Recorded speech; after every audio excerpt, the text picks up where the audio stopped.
It's too late for me, but not for you. This is your chance. The chance to earn that look in your daughter's eyes, to become the hero that she already thinks you are. It's not about saving our world. It's about saving theirs.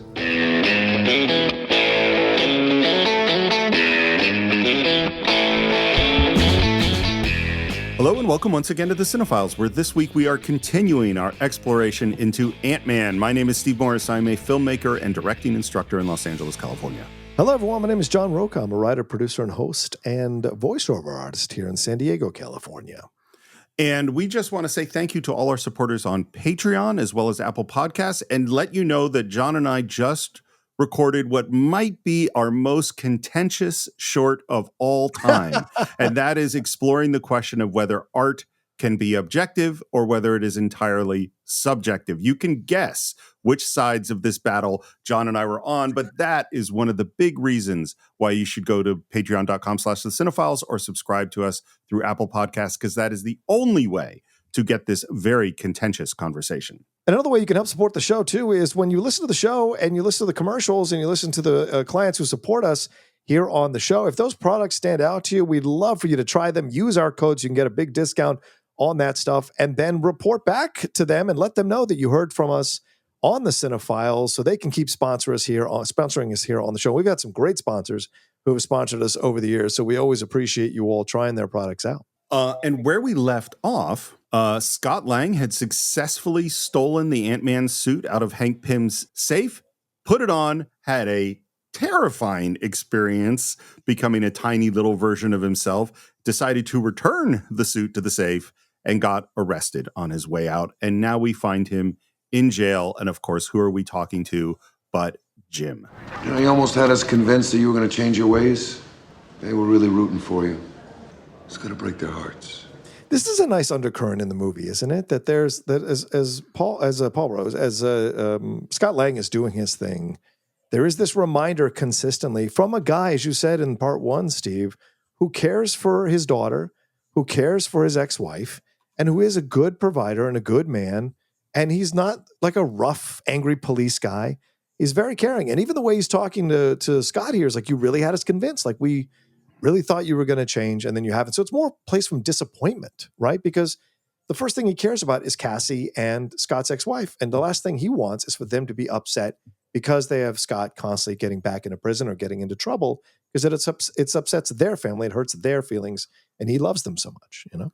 You know, there's a thing where if you're going to pick who you're going to be embarrassed in front of, you definitely don't want it to be in front of that guy. Yeah. You know, it's like Jim has been the guy saying you can't trust Scott the whole time. And now here he is in fucking jail and it's Jim looking at him. That's just brutal. But then we hear he's got a visitor, his lawyer. My lawyer? Cut to, we're in the interview room and there is Hank. Hank Pym apparently is lawyer. And he says, I told you I'd be in touch, Scott. I'm starting to think that you prefer the inside of a jail cell. We also see, by the way, that the cameras in this interview room are entirely covered by ants. Yes. Yeah. So we know already that he is putting his moves on there to get Scott out of there. And then Hank says a very surprising thing, which he says, Maggie was right about you.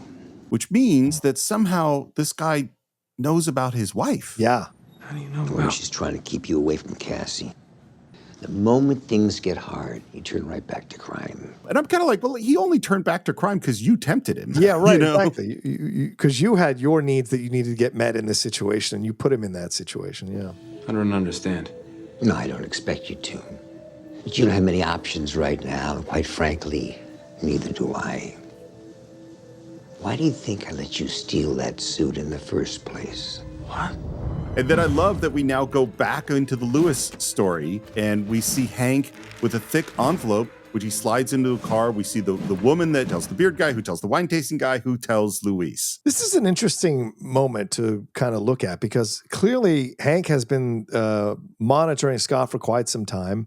Probably has looked at a lot of people. He's probably stalked a lot of people's lives. Like, you know, if you want to pull all the way back in a macro level, like, Hank has been going, as we know from the comics, Hank's a bit of a prick. And so the fact that he would violate people's personal lives and get information about them to figure out which one he can kind of manipulate to be part of this whole situation is an interesting point. And you wonder how long he's been monitoring Scott's life and being involved in it, and how much he had to do with keeping Scott maybe in prison longer than he should have been. Did he reach out to some of these people who became friends with Scott in prison? There's just all kinds of questions that you can ask in this whole situation. And how far out did he investigate Luis and his life, and the people he knew, to be able to know that all these things would fall into place in a certain way to lead to Scott, but that's the scientific mind that's supremely intelligent. Second chances don't come around all that much. So the next time you think you might see one, I suggest you take a real close look at it. He leaves. We're back with Cassie, who's snuggling with that horrific Stuffy. Is Daddy a bad man? I heard some grown-ups say he's bad. No. Daddy just gets confused sometimes, Have you ever had those conversations where you've had to kind of explain certain things in a way that are a bit more softer to Jackson when he was growing up, when he was a kid? Oh, yeah. Yeah. Some exceptionally difficult ones. Yeah. Exceptionally difficult, that we really had to spend a lot of time, Karen and I, deciding exactly how we would broach this topic. Right. Scott's back in jail. Some flying ants come in, and he's watching them, and then he sees the ants bring up a little tiny suit, a little tiny Ant-Man suit, and it expands to full size, and then the ants form the numbers 10, 9. So I think this is really funny. I think it's very creative. It's very cool. And I also go, so wait, he now has 8 seconds to put on this suit? Yeah. Like, how long does it take you to get dressed? Yeah, exactly. And what's really funny about this is it was so difficult for Paul Rudd to get into the Ant-Man suit that they had to build it into the schedule. Like it was a half-hour process to get him into the suit, which they slowly streamlined as they went along. But so the fact that he's got to put this thing on in 8 seconds seems pretty crazy. Yeah, exactly. And the cops come up. Scott's gone. And Hank directs him outside. And now we see a whole bunch of ants coming for him. These are my associates. Huh? Is that a camera on an ant? Yeah, sure. Why not? Where's the car? No car. We've got wings. Incoming. And the flying ants descend. Yeah. How would you feel, John, if someone said, okay, now get on top of this ant? Yeah. Well, I mean, I guess in a situation that he's in, if it means to escape, I would do it. But yeah, I'd be pretty freaked out because I don't like insects. So this film is like right up into my heebie-jeebies at times with some of these ants and things especially ants, because when you grow up a little poor, you know what ants symbolize, you know what cockroaches symbolize, and so it's not a good reminder for sure. He gets on the ant, starts flying. And this sequence is very fun. It's very disorienting because what they really want you to do is continue to get the feeling of what it is to be small and what this world is like. Oh, this is easy. I'm getting the hang of this. Yank up to go up. It's like a horse. You're throwing 247 off balance. Wait, his name is 247? He doesn't have a name. He has a number, Scott. Do you have any idea how many ants there are? But I think this is smart, right? Because one, Scott is already doing what he's going to do throughout the movie, which is go that extra bit to try to make it work for him, which is upsetting Hank a little bit. And the fact that Scott wants to name them, right, which we'll see in just a second. Hank looks at things as numbers. Hank looks at things that he can use. Yes, he is much more of a scientist, whereas Scott is much more of a humanist. So there's a different approach to the things. Not saying it's bad what Hank is doing, just saying there's a different approach. And so you see the philosophies, even in small micro ways, slamming into themselves in this moment. So you're not saying it's objectively bad? I'm not commenting on that at all. I think you're totally right. And I think this is the thing about Scott Lang is a messed up person. And yes. there are definite flaws in his character. And there's some that I get mentioned later that I think are really spot on. But he's a deeply loving person. Yes, he is. And and Hank is not, obviously. Right, because the issues that happen with his wife and with Hope, but also with Scott, he didn't rob from a bad place. He robbed from a good place. So that is also an element of the loving from within him. Yeah. I love the moment Scott goes, I think I'm getting the hang of this. I'm controlling 247. He is not listening to you. Yeah, but again, a window into Hank's totally control nature. Yeah. Absolutely. And we end up in a cable car because, of course, we're in San Francisco, so we have to see a cable car. And every single location they went into, they had serious scientific talks about scale, size conversion, angle, so that to really get it, like, how big is Scott at this moment? What scale does that make everything that's around him, and how are we going to see it that way? And I think they're really successful throughout. Yeah. And I love, by the way, that as we're flying through, we land on a newspaper where we see a headline that says, "Who's to blame for Sokovia?" Those are little MCU Easter eggs that I think are great. Yeah.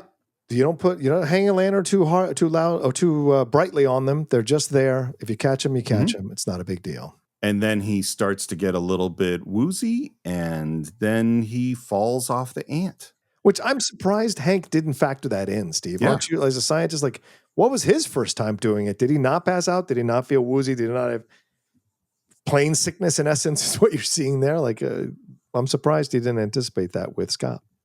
It hadn't occurred to me until you just said this, but one thing that humans are really bad at is remembering what it was like to be bad at something. Oh, yeah, that's probably true. Yeah. It's like you have, there's that horrible expression, "you throw like a girl," which is really about that when we were kids, girls didn't spend nearly as much time practicing throwing things as you and I probably did. And there are girls that did, but then they didn't, quote, throw like a girl. Right. But when we go back and try to learn, like I know that I spent a lot of time learning how to throw a spiral. Yeah. But I can't remember not knowing how to throw a spiral. Right. Yeah. Scott wakes up in bed, and there is Hope just staring down at her. Yeah. Have you been standing there watching me sleep this whole time? Yes. Why? Because the last time you were here, you stole something. I think it's a great introduction to her character and what her relationship with him is going to be. Yeah. He starts to get up and notice that the floor is covered with bugs. Yeah, this is where it gets a little, for me, like, ugh. Yeah. Paraponera clavata. Giant tropical bullet ants ranked highest on the Schmidt pain index. They're here to keep an eye on you, and I can't. So her abrasiveness is not born from a natural distaste for Scott.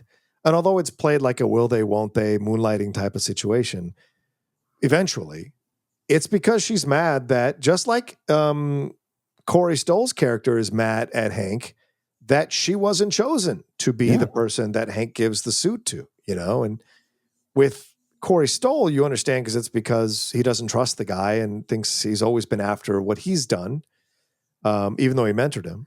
But with Hope, it's an interesting situation. Is it because of Janet disappearing in the outfit, or is it because he thinks she's a woman? Because it would not be surprising that Hank would be a bit of a sexist. So it's just something to think about. Like, the reasons could go multiple directions for why he didn't have trust Hope to be in the suit. It would surprise me if it was because he was a sexist, since his wife has already done it and partnered with him. But the protection element looms much more strongly, in my opinion. Right. Then we have this sequence where he has to walk out with the ants scooting out of the way of each of his feet. Yeah. And we go downstairs to have some breakfast. I assume that you've already met my daughter, Hope. I did. She's great. I love Paul Rudd. Yeah. She doesn't think that we need you. We don't. We can do this ourselves. And this is one of the key plot points. And as you were alluding to, is that why have you brought this outsider in? I can do this job. And it may be that he wants Hope also to keep tabs on. Is it Darren? Is that Corey's Darren? Yeah, Darren. So it may be that he wants her to keep tabs on Darren, to have someone on the inside, and that's the reason she can't be Wasp. That's a possibility as well. I mean, I think there are good movies, where people figure out reasons that don't hold tons of water to get past a certain idea. Right. And I think the more you delve into Hank, what is the plan, and why is Darren doing what he's doing? Why? The more you think about it, the more it holds together just enough for the movie to be okay. Right, but if you think about it too much, it's like, Yeah, I don't know if a scientist would have done the things that they have Hank Pym doing and taking the chances that he takes in a film if a scientist had written this film versus some screenwriters. Yeah. We hear how Hank was impressed with how he got past the security system and froze the safe and all that stuff. Were you watching me? Scott, I've been watching you for a while, ever since you robbed Corp. Oh, excuse me, burgled Vistacorp. I love the way he says burgled. Which means, does he have cameras in Luis's apartment too? Seems like, yeah. Again, like if you take a little bit of time and think about all the things Hank did to make this all happen, it's cute and funny in the movie and we love Luis's stories, but like Hank has been monitoring these people against their knowledge of it for quite some time. So who knows what footage Hank has, who knows what information he has about all of these people's lives, and no one ever confronts him about it. I think it's a very interesting part of his character. Would you like some sugar? Yeah, thanks. And he looks down and sees some ants bringing some sugar cubes. He goes, You know what? I'm okay. Awesome. And we find out that these are one of the this is his army. He talks about how strong ants are, what they're capable of, how they cooperate with each other. But how do you make them do that? I use electromagnetic waves to stimulate their olfactory nerve center. So, John, would you mind if I go into a brief nerdy digression? Please. I was going to ask you about this, so I'm glad you want to talk about it. Go ahead. This is reference to real research on ants by a guy named E.O. Wilson. Ooh. And I don't know if you've heard this name, but E.O. Wilson is one of the most important scientists of the last 100 years that people don't tend to talk about too much. He's the creator of sociobiology, which is that basically what he figured out in studying ants is the mechanical way. The reason that ants go on a trail is all about smells, and different pheromones that ants put out send different directions to the ants. That's how ants all work together as a colony through smells. And that the research that E.O. Wilson did with ants led to a whole bunch of understanding of all animals, all the way up to humans, all the mechanical nature of how our brains work and how we make these decisions.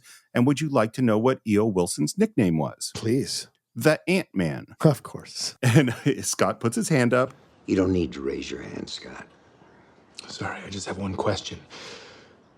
Who are you? Who is she? What the hell's going on? And can I go back to jail now? Yeah, he's navigated this to the point, as much as he can, to the point where he's like, okay, enough is enough. Like, I need, what the hell is going on here? I need out. We go down to the lab, and now Hank's going to explain what he figured out, which is that this idea of altering the atomic relative distances, which means I'm assuming that the distance between the electron that's orbiting around your nucleus is getting smaller, which the all solid things are 80, 90, 99% empty space. Everything is almost all. So if you could do this, it's kind of cool. Yeah. By the way, as we go into the lab, we see this kind of looks like a sugar hill with a bunch of ants crawling over it, which is a reference to a 1960s Jack Kirby Ant-Man lab. Oh, cool. Yeah. And then the other thing Hank explains is that this technology was so dangerous that he decided to hide it from the world. And he talks about this protege he took on named Darren Cross. Darren Cross. He's a big deal. Well, before he was a big deal, he was my assistant. I thought I saw something in him, a son I never had, perhaps. He was brilliant, but as we became close, he began to suspect that I wasn't telling him everything. So he conspired against me, and he voted me out of my own company.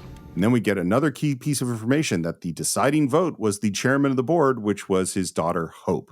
And so we keep this narrative going, like there's tension between him and Hope. And then we have this line, and I just wish they cut this whole thing out. Process is highly volatile. If one isn't protected by a specialized helmet, it can affect the brain's chemistry. I don't think Darren realizes this, and he's not the most stable guy to begin with. I don't think we do very much with this idea. It's kind of thrown in this, and there's a line later on. There are two lines later on about it. Yeah. But I don't think it's that strong, and I feel like you probably could have done without it. Oh, interesting. Okay. Yeah, because I mean, you're right. In the finale, they talk. You're right that it's mentioned twice, right? Hope tries to stop Darren by saying the chemicals are affecting her brain. And maybe Corey is filling in the blanks on this undercooked subplot because through his performance by the screams and the mania that he's expressing, going and attacking a young girl, Scott's daughter, there at the end.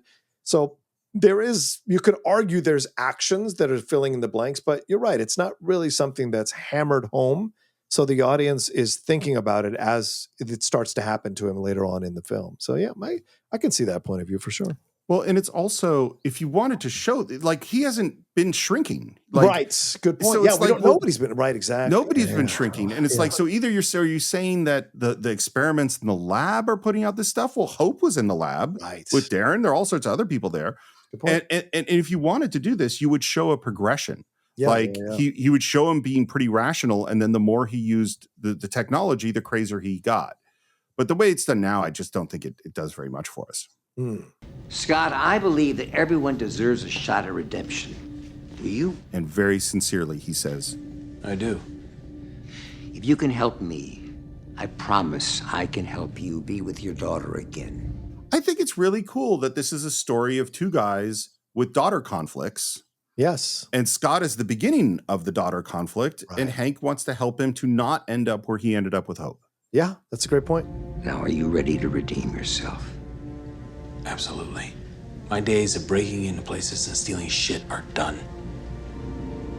What do you want me to do? I want you to break into a place and steal some shit. And this is why you cast Michael Douglas, ladies and gentlemen, because he delivers these humorous lines in the Michael Douglas way, the dry Michael Douglas way of delivering lines, which is great. Yes, if you go back in the 80s, you watch his, shall we say, exasperated or passionate delivery of lines in comedies like Romancing the Stone and War of the Roses and all of that. But there's something about Michael Douglas dryly delivering lines that very few actors can do. And so it's a perfect delivery there to Scott Lang. We cut back to Cassie and the family, and Jim has now gotten the piece of info that Scott's quote-unquote lawyer was actually Hank Pym. Are you trying to find my daddy? Yeah, I am, sweetheart. I just want your daddy to be safe. Hope you don't catch him. And again, what makes him a good guy? He doesn't go, how dare you say that, or come back here. He understands she loves her dad. And so he's got to navigate this carefully. You know? Back at the lab, we're doing another experiment on a lamb. And guess what? It works. Yeah. And just to show just a little more that this bad guy is the bad guy, he flicks the little case, the glass case that the lamb is in, making it stumble. It's so unnecessary, mustache twirling. Everything about his character. Well, and also, you didn't have the Pym particle, and now you do. Yeah. But he didn't do any. You know, it's just kind of like, okay, I really feel like the bad guy plot of this movie is the weakness. Right. Yeah. We're back with Hank and Scott, and Scott says, I think our first move should be calling the Avengers. I spent half my life trying to keep this technology out of the hands of a Stark. I'm sure as hell not going to hand deliver it to one now. Again, I go, this is a way to touch on the rest of the MCU. Yes. That makes sense. Yep. 100%. Because it's based on a character conflict with the Starks, and it's also based on Hank's personality and what they need. And so it makes sense that this would come up. Right. And I love that he says, this is not some cute technology like the Iron Man suit. This could change the texture of reality. There's the arrogance of Hank Pym, which I love. I love it. He's totally bashing Tony Stark. Because he's been Ant-Man longer than Tony Stark was Iron Man, right? Totally. So it's like there's a history here. And also Stark is the son of Howard Stark, who he didn't always have the best relationship with either. Hank, I'm a thief, right? I mean, I'm a good thief, but this is insane. He's right, Hank, and you know it. she thinks that she should go. And it escalates. We don't have time to screw Hope, around. please, He is listen a criminal. to me, please. I'm your daughter. No! And Hope walks out. So what is that? What do you think the no is? Is the no more because he's concerned about her, or is the no like, I know what I'm doing, I know what my plans are, don't mess with them? I think one thing can mask itself as the other. Well, you know what I mean? Yeah, sure. Like I think he is thinking I am trying to protect you, but I also think he's an arrogant person who is used to getting his own way and not used to listening to anybody else. Yeah. She's right, Hank. I'm not your guy. Why don't you wear the suit? You think I don't want to? I can't. I spent years wearing it. It took a toll on me. Which I'm assuming is also a reference to this idea of it messes with your brain or whatever it is. Yeah. But I wish he said, you know, I'm 78 years old. Like I can't fly around I'm the old, Sandman. man. I'm old. You're our only option. Before Hope lost her mother, she used to look at me like I was the greatest man in the world. Now she looks at me and there's just disappointment. And we see that Hope is overhearing all this from just in the hallway. It's too late for me, but not for you. This is your chance. The chance to earn that look in your daughter's eyes. To become the hero that she already thinks you are. And then this last line is great too. It's not about saving our world. It's about saving theirs. That's a great line. Yeah. I love that line. As you said, the coming together and connecting over this common situation that they're in. And Scott thinks it was a great line too. He says, Dan, that was a good speech. Scott, I need you to be the Ant-Man. Exactly. I love how he does that, right? He really gets into that place in the back and forth with him and finally gets him to that point to be like, you know what? We're together on this, man. Trust me. And Scott finally sees it. And I love that he says, now that was a great speech, right? He's seeing that, okay, you're getting through to me now. And we're getting closer as a duo, so to speak. And of course, there's Hope in the mix when they become a trio. But in this moment, you see him giving in a little bit and putting his walls down and trusting Hank a little bit more, which is great. And Scott is suited up as Ant-Man, and we get a little speech from Hank about how you have to do it, that there has to be a symbiotic relationship between the suit and the person, and you need to be fast, you have to shrink and grow on a dime. And they put him in a room with a big keyhole, and he gives him instructions. Now dive through the keyhole, Scott. You charge big, you dive small, then you emerge big. And we, sitting on the outside of the door, hear him running, and we hear, ow. And this repeats multiple times. And this is what's going to lead us into our training montage. This is the Spider-Man moment, isn't it? How are you going to learn to fly or swing? Yep. Scott has to learn to dive through these keyholes and whatever. Well, and we have to learn a whole bunch of stuff because this is, and it's interesting. It's like with this montage, there is a lot of heavy lifting we're doing. So the first thing we're doing is his skills with the suit, which have to go from you suck at it to you're good at it. Yes. It's his ability to fight because he's training with Hope. Right. It's his ability with the ants. And that's going to grow. And we have to introduce each of the different kinds of ants and how you work with each of the different kinds of ants. And we also simultaneously need to establish what is the job, what is the mission we're going to go on to, and little details about that, and advance all three relationships as we do this, in building this montage. Well, and I also think that's what makes an effective movie, right?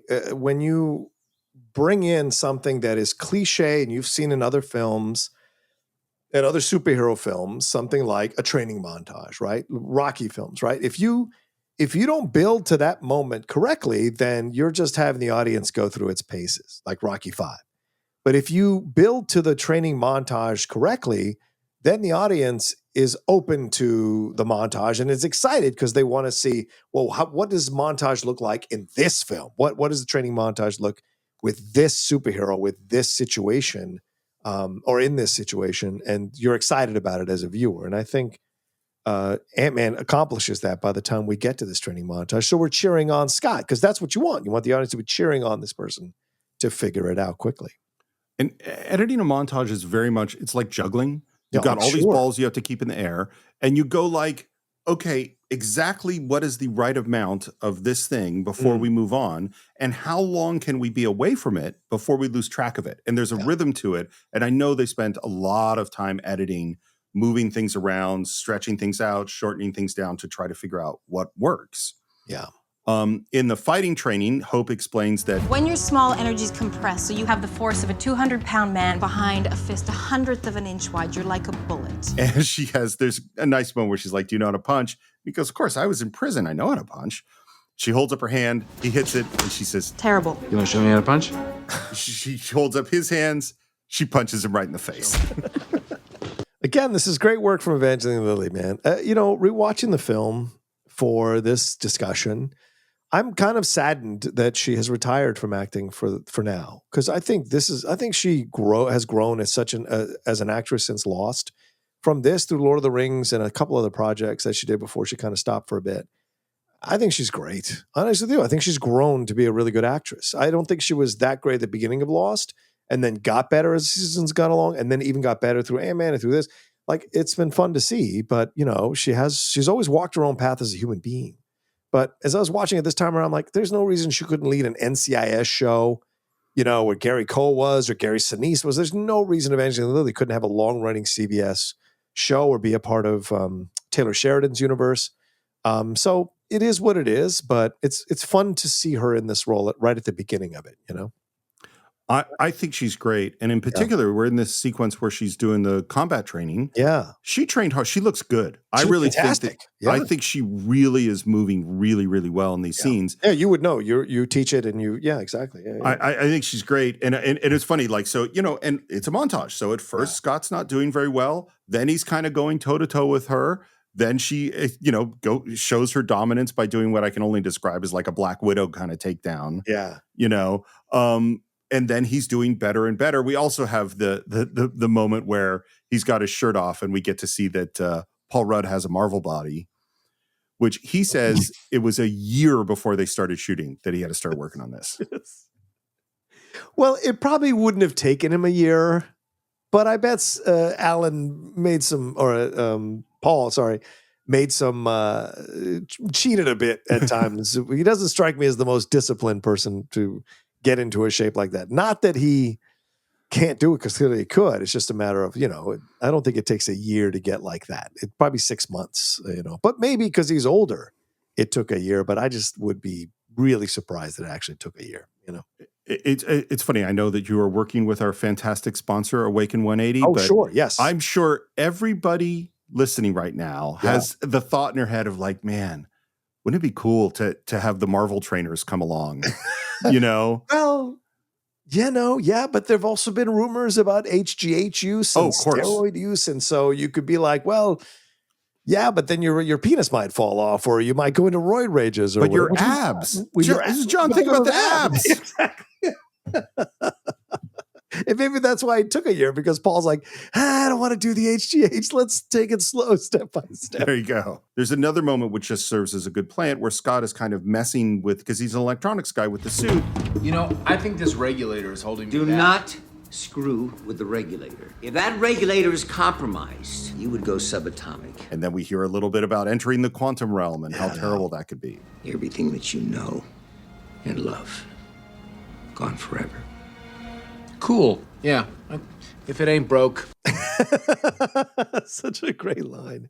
But again, it's Scott's natural curiosity, Scott's natural desire to improve on things or push the boundaries or try things out, because that's his just natural instinct. He's actually much more intelligent than you might think on first appearance. And I imagine Hank at some level, maybe some subatomic level, knew that, which is why he chose Scott. There's something about Scott's intelligence around these kinds of things that attracted him to him, but he also wants to limit Scott's interference with what Hank has created and what he's built, because Hank also has a healthy ego about the things he's created. Again, in the montage, we're also building up the relationship with the ants, and we introduce the different kinds of ants, and at each one, like I like the little red ones that are very cute and snuggly, and then they all leap on top of him and he expands because it gets scary. You know, we meet the pain ants, we meet the flying ants, we meet the red army ants, which they can, you know, build all these things, and these are all plants for things that we need to know later on. Go back to the flying ants, and this is the one where they only had a number, and he says, wait a minute, I know this guy. I'm gonna call him Anthony. Another little plant. The suit doesn't have weapons, so he's made these little shrinking and growing discs that he gives to Scott. Scott accidentally enlarges a garden gnome. Always fun. And again, now we're advancing the next thing. Can Scott control the ants? Tries to put sugar in the teacup, doesn't work. Again, its montages are based frequently, this kind of montage, on fail, kind of succeed. Yeah. You know, that's how that, you know, you have to show the progression. And right now he is failing to make the ants move the sugar cubes. Right. He's coming up against his own limits mentally about it. So it's going to require Hope to step in. And she is very, very frustrated. She takes the little earpiece from Scott, and suddenly an army of ants come in. They cover up the light bulbs. They're everywhere. Like, we see her masterful control of the ants. Yeah, I've always said this about, well, not always, I guess over the last dozen or so years, as you look back on films, you are amazed at, if you can keep an open mind, you are amazed at how many times the woman is just as capable of doing what she has been sent out to help the man to do, right? I mean, one of the most recent examples is Aquaman. Mera should every bit be the leader of Atlantis and ruler of Atlantis. But no, she's got to help this dope Arthur Curry figure things out because his mom was the queen and that's what they want. Or in other situations, it's like, it's been written this way, therefore this is the way it must be, right? And Harry Potter's another example as well. I mean, Hermione should have smoked everybody from the beginning. That series would be one book long, actually, because Hermione is incredibly capable, intelligent, even-keeled, calm in critical moments, and a very caring person. And so there's so much about Hermione that she had every bit to be the chosen one. It's only because the kid got a lightning bolt and all those things that he becomes the chosen one. Everyone's got to work around him, And so when you look at these things, so I like that this kind of turns it on its head, because Hope is clearly much more capable than Scott at this point, but there's other things Hope has to do, which is why she wasn't chosen to carry the mantle of Wasp. She would eventually be the Wasp, obviously, but like in this approach. So I like that they kind of address that by never undercutting her capabilities to do this stuff. It's more a matter of her helping Scott to get to this point and understanding that there's a bigger picture here and her role to play in it is bigger than she thinks initially, Well, this is what I think is so great about her character is that she has a very difficult relationship with her father. Yes. But she knows that Darren is going to do a bad thing and she's trying to do the right thing. She is here in this awkward situation believing that she's the one who can solve the problem and not being allowed to, but she also knows it's the right thing. Right. Yes. Even though it frustrates her. Yeah. She's out in the car outside, and Scott gets in the car. This shoot, by the way, this is Evangeline Lilly's first day of shooting. Oh, wow. Shit. This was a scene that he wrote with Adam McKay, and they rewrote it and rewrote it and rewrote it and rewrote it. And I totally get it. This is exactly the kind of scene that really is a struggle to get exactly right. Yeah, because you're taking the angry person and you're softening them a little bit in order for them to be able to find common ground. And it can come off cheesy. Even though it seems like an easy scene, it's probably very difficult to write in terms of the emotional beats that logically lead to the conclusion by the end of the scene. Well, because think of all the heavy lifting. Is like we have a fair amount of exposition that has to come out. Right. And then we also have to have Hope get to the place with Scott, who she's been antagonistic about, to turn around and help him. And then we have to have Scott, who's been struggling with the ant thing, to get to the place where he can actually control the ants. So there's a lot of things that have to happen. Yeah. Do you have any idea what he's asking you to risk? You have a daughter. I'm doing this for her. And this is what leads us into Hope really talking about her feelings. Yeah. You know when my mother died? I didn't see him for 2 weeks. He was in grief. Yeah, so was I, and I was 7. And he never came back, not in any way that counted. That's hard. That's rough. I thought, with all that's at stake, just maybe we might have a chance of making peace. But even now, he still wants to shut me out. That's a lot of pain. It is a lot of pain. And it's fascinating because, we're recording this in 2025. And we both, I think, have seen Thunderbolts. Mm-hmm. And there's that scene with Yuri and Yelena near the end of the movie where she yells at him for not being around for a year and not reaching out to her. And he says, I didn't think you wanted me around. I didn't think and I'm not good at it. Right. And so I know the MCU used to get a lot of crap for father-son. They used to focus on father-son, early mother-daughter stuff. But clearly there's, this is a beginning of like working through that to create father-daughter stuff or mother-daughter stuff, which we'll see later in the sequel. So there is stuff here, and I like that you're seeing this conversation happen. And as you said, the connection between Hank and Scott is because they have daughters they're trying to repair relationships with or fix things with. And so here's Scott as a dad in the car listening to a daughter of Hank Pym's and trying to find the right response to this so that she feels heard and validated while also kind of explaining where Hank's position might be at. It's funny. I've never thought about this before, but I suddenly went, man, I wonder what Stan Lee's relationship to his father was, because frankly, there is no Marvel without daddy issues. No, 100%. Right? Like Yeah. It's everywhere. Thor, Black Panther, like all of Spider-Man with Uncle Ben. Yeah. Like there's a lot of stuff here. Look, and I want to say this as carefully as I can because I know I'm going to get some shit for it, but I get it. You know, dudes have been pretty fucking terrible for centuries. I totally get it.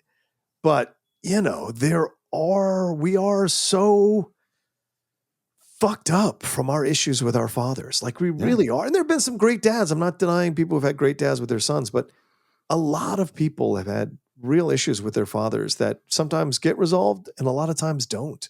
And that echoes into everything they do, whether it's their art or their lives or their relationships or their professional jobs. You know, it's all echoing through. So in no way am I trying to excuse men. I'm just saying, like, you know, there's more going on with dudes than you think sometimes. And maybe not the most evil ones, right? But most guys are still trying to navigate that relationship with their dad all the way up until their deaths, you know? I mean, you know, my dad died 15 years ago and he still looms large in my life. It was funny. I had an epiphany watching some TV show and I was like, oh, now the character is pregnant because at some point someone's going to get pregnant. And at some point, and I remember going, oh, it's such a cliche for this to happen. And then I went, oh no, it's not a cliche. This is the life stuff. Yes. You know, right. You know, your parents are going to loom large in your life and that's what it is. And so the fact that, you know, that we have characters in movies that struggle with some of the things that we struggle with, or whose, you know, Thor's relationship to Odin is not like my relationship with my dad, but I can relate to Thor's relationship with Odin, you know? Right. Certainly that scene. I mean, I cry every time I watch Ragnarok when he's like, I'm not as good as you. Like, I'm going to cry saying it again. It's like, this is like, Dad, you want to have a catch? It's the exact same thing for me. When he says to him, no, you're better. And he meant it. Right. And that's what you always want to hear from your dad is that you came out better than he did because he was trying to make you a better. Well, most fathers are trying to make you a better person to handle the world better than they did because they don't want you to make the same mistakes that they did. And so when we find out the past of him and Hela in Ragnarok, he kind of whitewashed, for lack of a better term, a lot of his evil actions in order to achieve his power. So when he says to Thor, no, you're better, it's because Thor doesn't have that instinct to destroy others in order to achieve greatness. And so there's a reality to that moment because of what you've been presented with in that movie. And it works so well. And Hopkins acts the fuck out of that moment, man. It's amazing. Yeah. And Scott is trying to go that, you know, he trusts you. That's part of what's going on. Yeah. And she's like, then why are you here? I'm expendable. That's why I'm here. You must have realized that by now. I mean, it's why I'm in the suit and you're not. He'd rather lose this fight than lose you. Wow. Right? Then he says that like a dad. He says that like a dad to her. And he says the things, just like Hank just did to Scott a few scenes ago. It's Scott's turn to do that with Hope. Because Hope is asking legitimate questions about the situation. And it's true. And certainly I've been subject to this sometimes. Sometimes you're so caught up in your logic of a situation or your feelings about a situation that you're like, they must hate me or they must not like me or they must think. It's like, no, this is what's going on. This is actually what's going on. And you're like, what? Why? Why would they think that? And you're just left in a place of like shock about it. And then in the end, it is actually what they weren't thinking what you thought they were thinking. They were thinking something completely different, you know? Well, and this is exactly why this is a hard scene to write is because you need that moment. He needs that line. Yes. 100%. In order to get her to the next place, because she has been cold and dismissive towards Scott, largely because of her relationship with her dad. It's not about Scott. It's about that dad doesn't. Scott is the symbol of the fact that my dad does not trust or respect me. Right. The in her walking symbol. And then asking me to help you is making me even angrier. Yeah. And then Scott's line lets her see her father in a slightly different way. So he starts to get out. And that leads her to reach out to him. You know, I didn't know you had a daughter when I called the cops on you. It's not exactly an apology, but it's apology adjacent. Yes, you know, it is right. Yes, because she did, and clearly she's been holding on to this, wondering if she's ever going to tell him that she was the one who called the cops on him. And then that moment of vulnerability leads her to now help him. You have to clear your mind, Scott. You have to make your thoughts precise. That's how it works. Think about Cassie, about how badly you want to see her, and use that to focus. So, and again, this is why this was a hard scene to write, is that her softening towards him leads her to give him the piece of advice, and the piece of advice is what leads him to solve the problem of controlling the ants. Yeah, 100%. She puts a penny on the dashboard and a bunch of ants crawl out of the vents. It's like, are there ants surrounding our cars and inside our cars everywhere? It's freaking me out. She says, open your eyes and just think about what you want the ants to do. And they come out, and you could see that moment where Scott feels it. Yeah. You know, and the ants pick up the penny and then they spin the penny. I love it. It's a great moment of them working together for this achievement. So now we're excited. This is right. This is Rocky in Rocky 3 after the discussion with Adrian, right? Now he can do it. Now he's focused on it. Now he can make it happen. Well,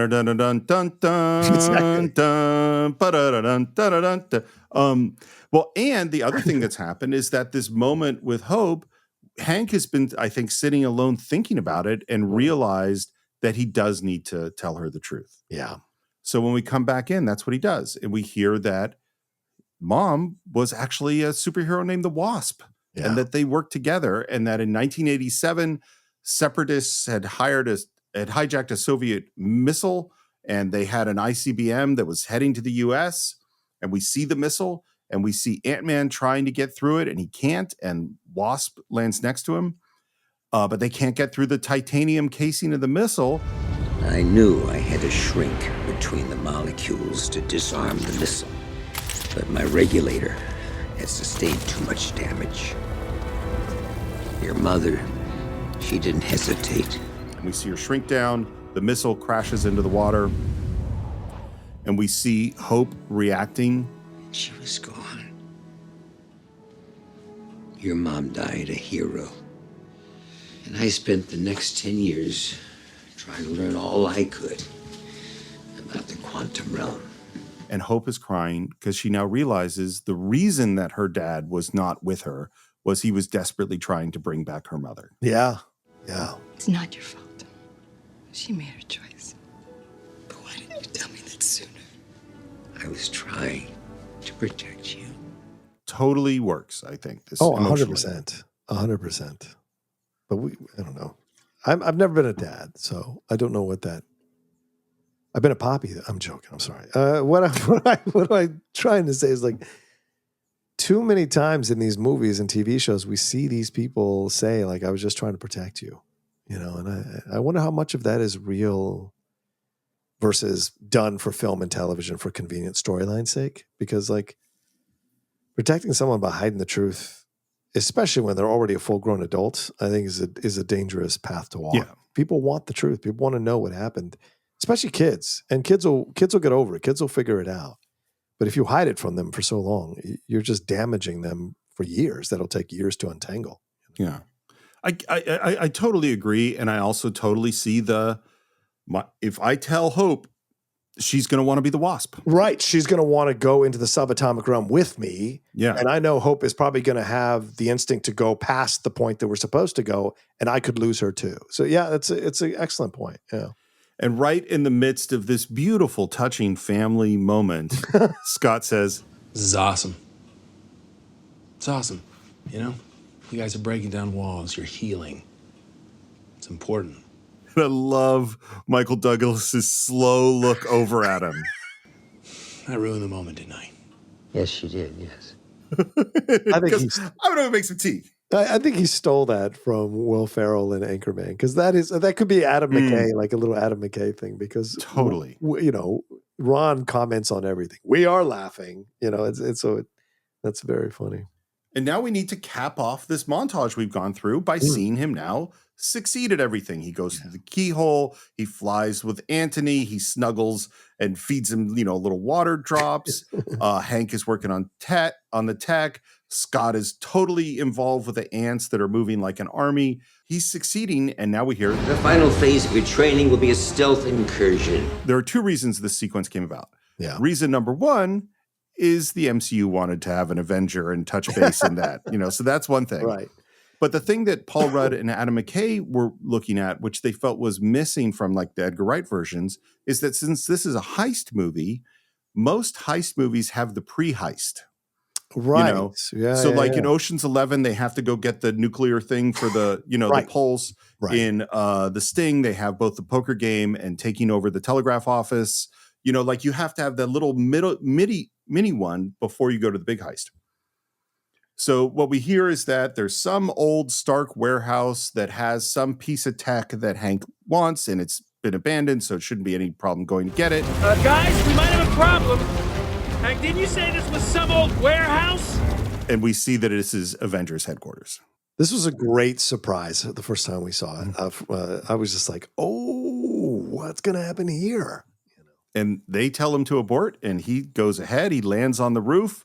He's looking around, and then right after it, we see, and I think what's so great about the moment was go, who's he going to meet? Yeah, right, exactly. Who is it going to be? Yeah. And I think the choice to make it Falcon is absolutely the correct choice. At this stage of the MCU, you're absolutely right. It's such a great choice. And Anthony Mackie plays this type of humor really well. Yeah. And he didn't lose any status in the battle with Ant-Man. It's just that he's never fought something like this before. And I doubt many people would be able to do what he's doing. And he does short circuit his stuff. So yeah, it's a really good sequence. Abort, Scott. Abort now. It's okay. He can't see me. I can see you. Yeah, exactly. He can see me. And he grows big, opens up his mask and says, Hi, I'm Scott. Did he just say, hi, I'm Scott? because Scott Lang's overall just pleasant niceness is what makes this all work. Yeah. First off, I'm a big fan. Appreciate it. So who the hell are you? I'm Ant-Man. Ant-Man? What, you haven't heard of me? It's all fun. Was hoping I could grab a piece of technology. Just for a few days, I'm gonna return it. I need it to save the world. You know how that is. And Falcon's going to bring him in, and Scott goes, sorry about this, and shrinks down and then punches him. And now we're into an action sequence. I think it's really well choreographed. Yeah, I think it's really fun watching how he fights and how Falcon adapts to it. Yes. He jumps on Anthony, and they go into the building, and we're kind of looking at the closed door for a while, and then Falcon bursts through out of control and says, He's inside my pack! Sorry! And we see Scott just pulling wires out left and right. And he basically careens out of control. Scott takes off with Anthony flying away. And Falcon, after a pause, says, it's really important to me that Cap never finds out about this. Again, this is doing an MCU check-in in the right way. Yes, 100%. 100%.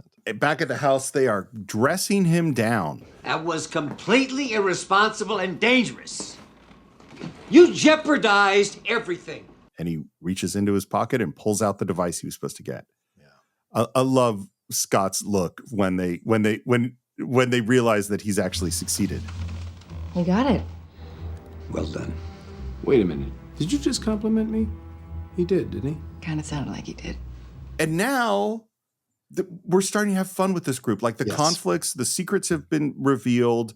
The tensions have gone down, and we're like, oh, I like this team, you know? Yeah, agreed. Yeah, it's a much more easygoing team. And they're each kind of finding their roles within the construct of the team, which is great. Hey, how about the fact that I fought an Avenger and didn't die? Now, let's not dwell on the past. We gotta finish our planning. Don't mind him. You did good. Which, coming from Hope, is a big deal. Yep, agreed.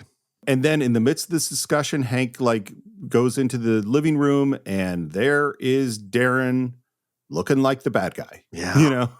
Right in his home. And he says, and I don't think this makes any sense. I think later on he said that he was actually coming to kill Hank. Yeah. What? Why? Oh, there's a lot here. It just doesn't make sense. Yeah. I know this is odd, but I'd like you to be there. This is my moment. I want you to see it. Sure, Darren. Sure. I'll be there. I think what you were addressing earlier, right? The idea of the father-daughter relationships. This is clearly a father-son relationship in the MCU, right? Because obviously Darren is someone who still needs Hank's approval. This isn't just about showing Hank up at the meeting like he's going to do here a little bit later in the film.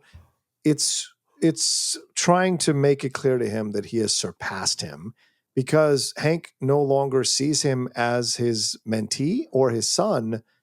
Now, Darren is going to try to destroy his father and usurp his position in order to show him that he's better than him. But that's all driven by the fact that Hank won't give him the validation that he is seeking has been seeking from their relationship since Hank kind of cut things off. And so, I mean, the fact that he would walk into their house and break and entering into their house, who cares if the door's open? You're still fucking breaking and entering. So it's an odd thing for him to be doing, and to put himself in that kind of position of danger with no backup.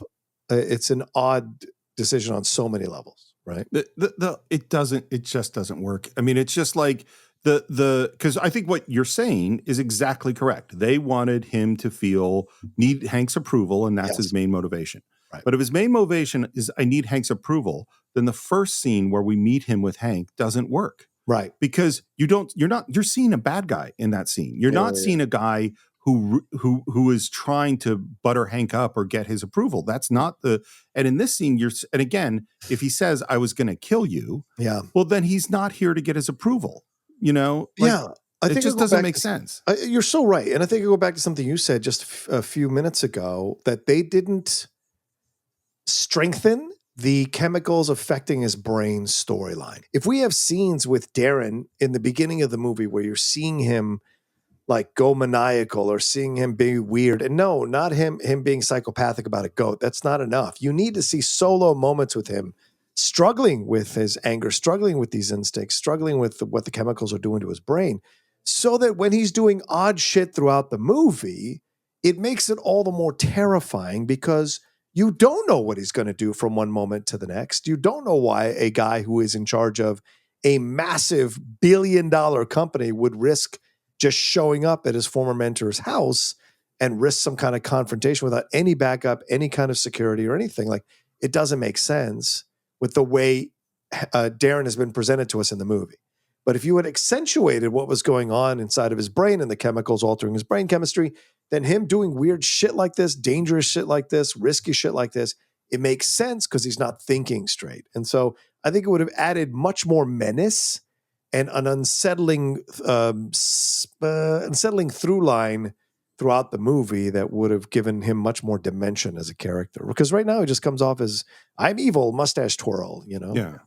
Well, and I mean, it's just like we were talking about in the montage. The montage is a progression. Yes. You don't know how to do a thing. Now you know how to do it a little bit. Now you know how to fully do it. Right. There's no progression with Darren Cross's character. No. Is that if you had gone in the opening scene, here's his mentor, he's really proud of the work that he's doing, and he brings his mentor in, and then Hank Pym poo-poos it on some level. Yeah. And we see him go because he hasn't figured out the Pym particle.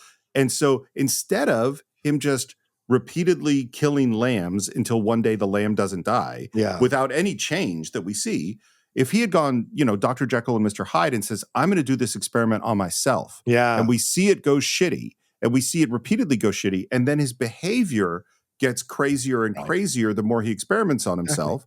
Then this is all making sense, but it isn't right now. Right. He sees a picture of Hope, and as he's looking at Hope, he goes, What did you see in me? I know what you mean. All those years ago, you picked me. What did you see?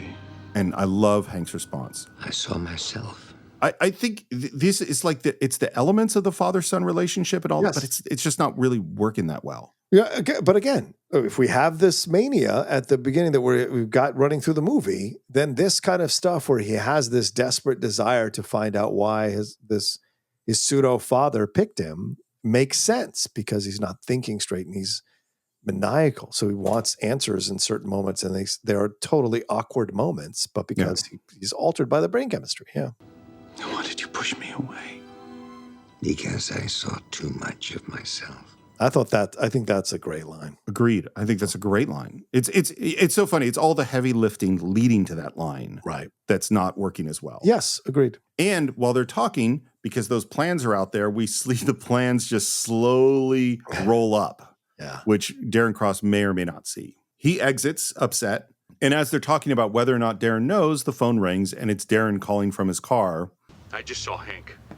I still get nothing but contempt from him. Don't let him rile you up. He's just a senile old man. He says that he knew that Hope was there, right? Right. Yeah, he's basically laying the trap here. Yeah. Because he knows about Hope. and I'm sure he's heard them out there, and he was giving her maybe one final chance to come in from the cold and be a part of his plans, and she lies to him. So when she lies to him, he goes right into the security stuff because that's what they're going to use to trap Scott later on in the film inside that little container. So yeah, it's all being set up. So Darren, I think, is giving them one last chance, and then he's doing what he's going to do. Now, because of the heightened security, they don't know how to get in. And Scott, which I think is great because he's adding to the team because he's a good thief, realizes that the way to get in is through the water pipe. So they just have to adjust the pressure. But in order to adjust the pressure, they might need a bigger team.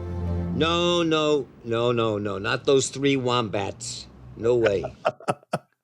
By the way, wombat, a very, very seldom used descriptor, yet a fantastic one. Did you know that wombat poops in cubes? What? Yeah, their feces are cube shaped. What? I did not know that. These are the tidbits on the Cine-Files, my friends. Yes, sir. And then we cut to our gang is now in the house, and Louis says, "Thank you for the coffee, ma'am. It's not too often that you rob a place and they get welcome back. Because we just robbed you."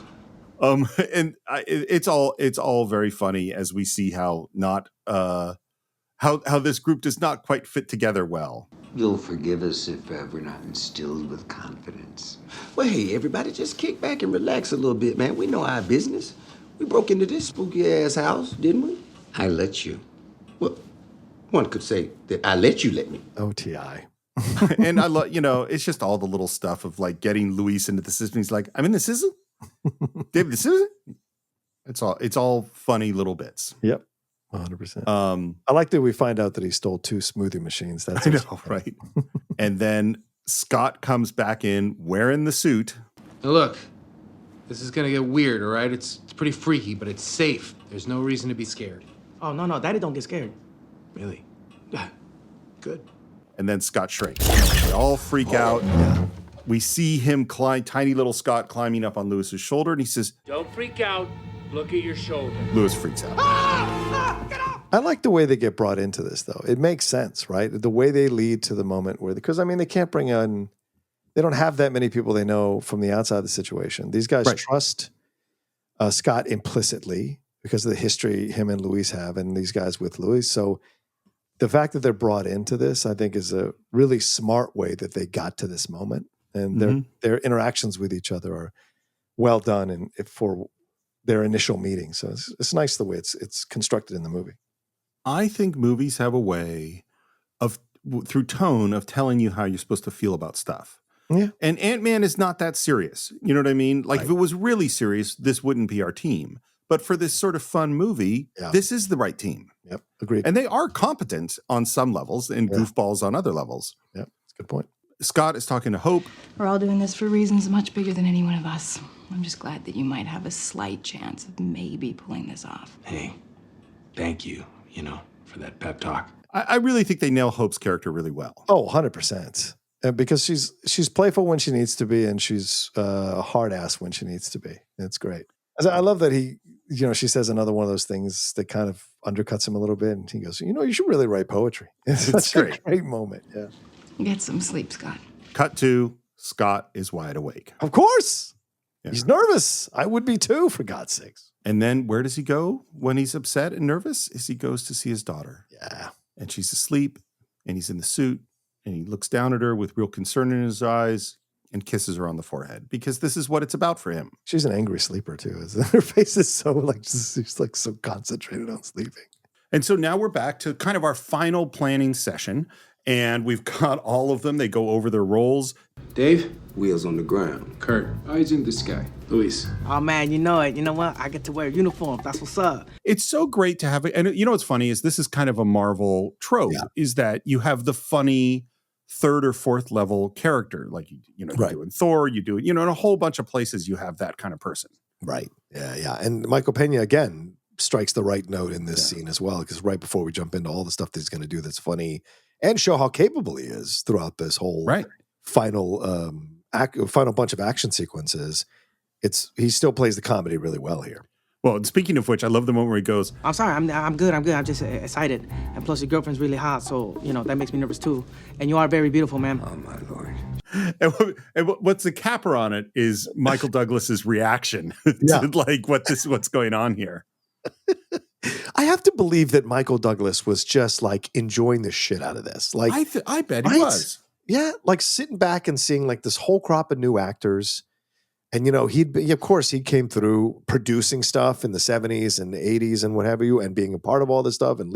So it must have been fun for him just to kind of sit back and enjoy this flavor and this energy in this movie, And this scene is like so perfect just to watch him reacting to everything. I always go back to, and I can never remember who said this first, but in talking about acting, there was someone who said, well, they call it a play for a reason because it's play. It's play. And I think in all the talk we do about great actors and incredible performances and people that go deep into some, method-y thing, sometimes it's just fun to play a part in a fun movie. Yeah. Agreed. Yeah. Like you don't actually have to tear your life apart in order to deliver a performance. It could just be play. Yeah, Daniel Day. Exactly. And then Lewis is talking about, well, maybe that he should whistle. No, don't whistle. No whistling. It's not the Andy Griffith Show. Which, of course, is a joke that Paul Rudd wrote. Yeah, of course he did. All right, it's time. We're going to go out and take out Pym Tech. Yeah. So we got the van is parked out in front. We got security. We got lots of people entering the building, including Luis, who's now got his gun and his badge. And what is Luis doing as he's moving through the building? Whistling It's a Small World. Which is a nice little Disney reference. And of course, Ant-Man perfectly as well. Yeah, it's perfect. Yeah, and this guy, one of the actual security people. Hey, what are you doing? Boss man said to secure the area, so I'm securing it. I'm the boss. Oh, and then knocks him out. In the classic, I think this is one of those tropes. I totally know why it exists. I totally know why it's in all these movies. Yeah, the one hit and you are unconscious punch. Yeah. It's very useful. Have you ever seen someone get knocked out with one punch? Oh, sure. I mean, okay. I've seen Mike Tyson just knock someone out with one punch. There were subsequent punches and then the one punch knocked There was in those early Tyson days. Yeah. There was some knockout. I mean, I've certainly seen that. Yeah. I have never seen it in person. Right on. I mean, more I've seen, because usually in the martial arts that I've done, when someone gets tagged, you kind of, for real, like a really serious one, you kind of go, okay, I think we're good here. Everybody stop. It was like, that's enough. I mean, I've never been fully knocked out. I was near knocked out on stage during a play. Oof. Yeah, I'd done fight choreography for this play, this ridiculous Cleopatra the Musical, in which I played Brutus and had to fight Mark Antony. And the director who wrote and directed this project said, in the script, it said, and now Steve Morris will choreograph the greatest fight scene ever put on stage. So I was like, okay. And the person I had to do it with, because it was all a cross-dressing musical show, Mark Antony was a small, lovely woman with an incredible voice. And I was like, look, I can choreograph a fight scene with her, but it cannot be the greatest one ever put on stage. Sorry for the digression, but now I have to tell the whole story. And I said, well, I'll get my buddy Jeff, who I've done martial arts with, and he will be the stunt double. And so in the midst of this scene, we have the stunt double come in, and I choreographed, Jeff and I, this ridiculous thing. There were handsprings in it, cartwheels. There was all sorts. This is when I'm 22 and could do a bunch of stuff. Big spinning kicks. And then Jeff had forgotten that he had to go out of town for the last 2 nights of the performance. Ooh. And so I had friend of the show, Steve Jones, come in as a last minute replacement. And he couldn't do some of the moves that Jeff could do. Jeff was an amazing martial artist. Yeah. And so Steve, we kind of toned it down. And there was this one moment where he was supposed to do a jump kick past my head, and my back is the audience, so they can't see that it missed me, except that Steve didn't miss me. Oof. And he kicked me with a jump kick right in the middle of the forehead. Oof. And hard. And I hit the ground. It was like, in the Rocky movie where someone gets hit and you go into slow motion. Yeah. And then you go when you hit the ground. That's what happened. I was in slow motion. My head was ringing. I was super dizzy. And I was like, I still had to get up and finish the fight. But fortunately, the character was supposed to be groggy. Oh. So I got up. I picked up Steve on my shoulder. He knocked me down. And that was all I had to do. And then I lie on the ground. And fortunately, in the next scene, the stage crew come and dragged me off the stage. Right. Because I wasn't 100% sure I could get up again. And Steve, of course, felt absolutely terrible. Yeah. And I do have video of this. Did he know? Oh, yeah. Did he hit you and almost knocked you out? Yeah. I mean, I don't think he knew that he almost knocked me out, but you're aware when you kick someone pretty hard. Right. But he kept going to finish the fight because I literally, like I said, I literally have the video of this. Yeah. And there's this moment where you could see, and you've been on stage, where Steve kind of gave me the look of like, what do I do? And I waved him forward to like, we got to finish the fucking fight, dude. Yikes. Yeah, I've never been knocked out, never been close to being knocked out, so I don't know what that feels like. So when I see it, I'm always like surprised by it. Don't get me wrong, I've gotten my ass kicked, when I was younger as a kid, as I've spoke about when I got bullied. I've gotten punched, kicked, all that kind of stuff, but I've never been knocked out. So I wonder what that experience is like. So maybe one day I'll find out. Who knows? Let's hope not. Yeah, well, sure. Yes, of course. But I've been choked out several times. Oof. Way easier, but really fucking weird. Yeah. Because 1 minute you're there and the next minute you're on the floor looking up at people and they're all looking down at you and you're like, what the fuck just happened? Because it happens really fast. Right. A chokeout happens in seconds if they really sink it in. Not in pro wrestling. It seems like it takes a while. In pro wrestling or UFC? There's a lot of flailing, and then there's a lifting of the arm once, and then twice. And then a third. You got to extend out the drama. Much as we have been extending out the drama on this attack on Pym Industries here. All right, y'all. And of course, Luis, after knocking the guy out, he hits the thing on the water pressure, so that start dropping. And we see a bunch of the stuff we've heard about, like the fire ants now create a raft and then kind of create a ladder, and all that stuff is pretty fun. And I love the mix of kind of big and small in the way we film things, because we see them going through the pipes, but they seem full size because we're in that pipe perspective. And then we cut to a sink where the tiny little aerator pops off and the little tiny ants and Ant-Man pop out of the sink. And I always think that's really fun. Yeah. And it's good CG, by the way. Yeah. You don't get a lot of credit for doing that kind of stuff, but it's actually really see-through.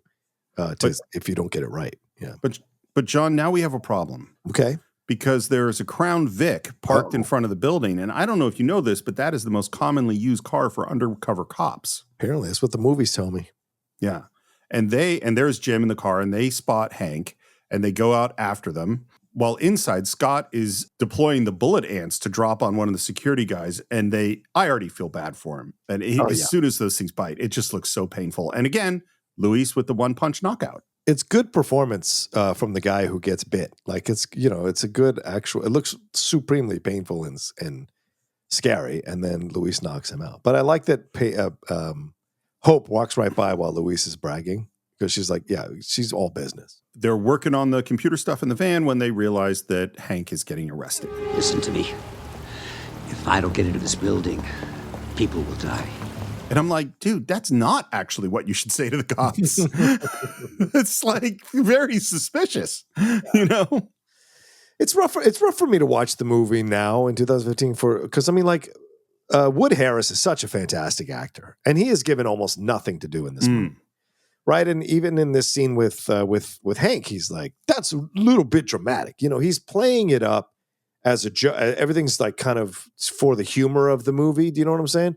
But when you see him in The Wire and you see him in, like, Remember the Titans, like, Wood is a good actor. I think he played Jimi Hendrix even in a biopic. So it's like, this guy, I think he was just collecting a paycheck and having fun with Disney or whatever and just did the role. But, like, it is a little bit sad that you do see, when you look back on some of these films, how black actors are used so sparingly in these movies when there should be more media roles for them to play. And of course, eventually it did come to pass in the MCU, but Wood's such a great actor, every bit as good as Bobby is, just doesn't always get the opportunity. We see him in Creed, how good he is in Creed too in the series. So yeah. I have two feelings about this, which is, one, I want to see good actors have opportunities to do great stuff. On the other hand, I go, how much more time are you going to spend on this particular character in this particular movie? Well, that's why I say, like, I wonder why he took the role. And he probably took the role to be part of the MCU, make a little bit of money and roll on. But there's no reason he couldn't have been in Black Panther or any of these other films that are further down the line when they were looking to make them more diverse and more reflective of our society. So it's just like it's like having Walton Goggins in Ant-Man and the Wasp: Quantumania. Why do you waste Walton Goggins in such a throwaway role? So it's just tough sometimes when you're watching these movies from the past because you don't know where these actors are in their careers and why they choose to do this when they have such abilities to do way more, as we've seen Walton Goggins do over the last few years, and Wood Harris. So, yeah. Well, and of course, the way I go is, and maybe this is more thinking as a director, but I go like, all right, it's not a great role, but I just got a great fucking actor and he's willing to do it. I'm going to take him. I'm not going to say no to Walton Goggins. Of course. If he wants to do it, and if they want to get paid, for sure. Yeah. Because and it goes back to what we were saying before about Michael Douglas, is that it's a gig. Actors spend most of their time not working. So if someone says, here's thousands back then. Exactly. It's like, here's thousands of dollars to be in an MC movie. And it'll be kind of fun hanging out with, Bobby Cannavale and having a couple lines. All right. Yeah, exactly. Yeah. So in order to save Hank from the cops, Dave steals the cop car. Yes, which is great. Yeah. This allows Hank to get into security, where he meets up with Darren, and we see all the massive, extra securities added. Gotta hand it to you, Darren. You really did it. And you only know the half of it, Hank. Always good to have a bad guy say, ominous stuff, because then we cut to Mitchell Carson, who is arriving on the helicopter landing, and we go, oh, here is Hank's nemesis from the very beginning of the movie coming back. Yeah. We're flying on Anthony through some ducting. It's all very disorienting as they fly through stuff. And this is when Jim finds his wrecked cop car. And Kurt and Dave are back in the van celebrating that they got rid of the cops when Kurt accidentally hits the horn and La Cucaracha plays. They smartly used it. They limited the usage of the song smartly, I feel like. We have the ants over like this array of computer equipment, and they deploy these little devices, and we fry all the computer system, and then we fly through these banks. And I was watching and I was just thinking, how influential is the Star Wars attack on the Death Star for action sequences? Because every time you're flying through things like this, I'm thinking about the Death Star, and then I'm listening to the commentary track, and you want to know what they were thinking about when they made this? It sounds like the Death Star. They were thinking about the Death Star. The trench run. Is that exactly? Yeah. So now we're back with Cross and Hank, and Carson shows up, which he introduces him, and he says, Mr. Carson introduced me to these fine gentlemen here, the representatives of Hydra. They're not what they were. They're doing some interesting work. Does this make sense to you? No. No. And yeah, he's so all over the place that it doesn't carry weight. So when he does what he's doing here, it's just like, oh, okay, Hydra's back. And he's like, well, they're not what they were. And I understand the kind of joke inherent in that exchange, but it just doesn't land. Well, and I don't get it in terms of where we are with the MCU. We're after Winter Soldier. I mean, don't people know that Hydra, like what do people know at this point in the world about Hydra? Right. I don't really. Hank was, of course, battled Hydra, right? So he would know. So Darren trying to tell him they're not what they were is, of course, part of his mania. And Darren just continuing to gloat. And I'm enjoying myself.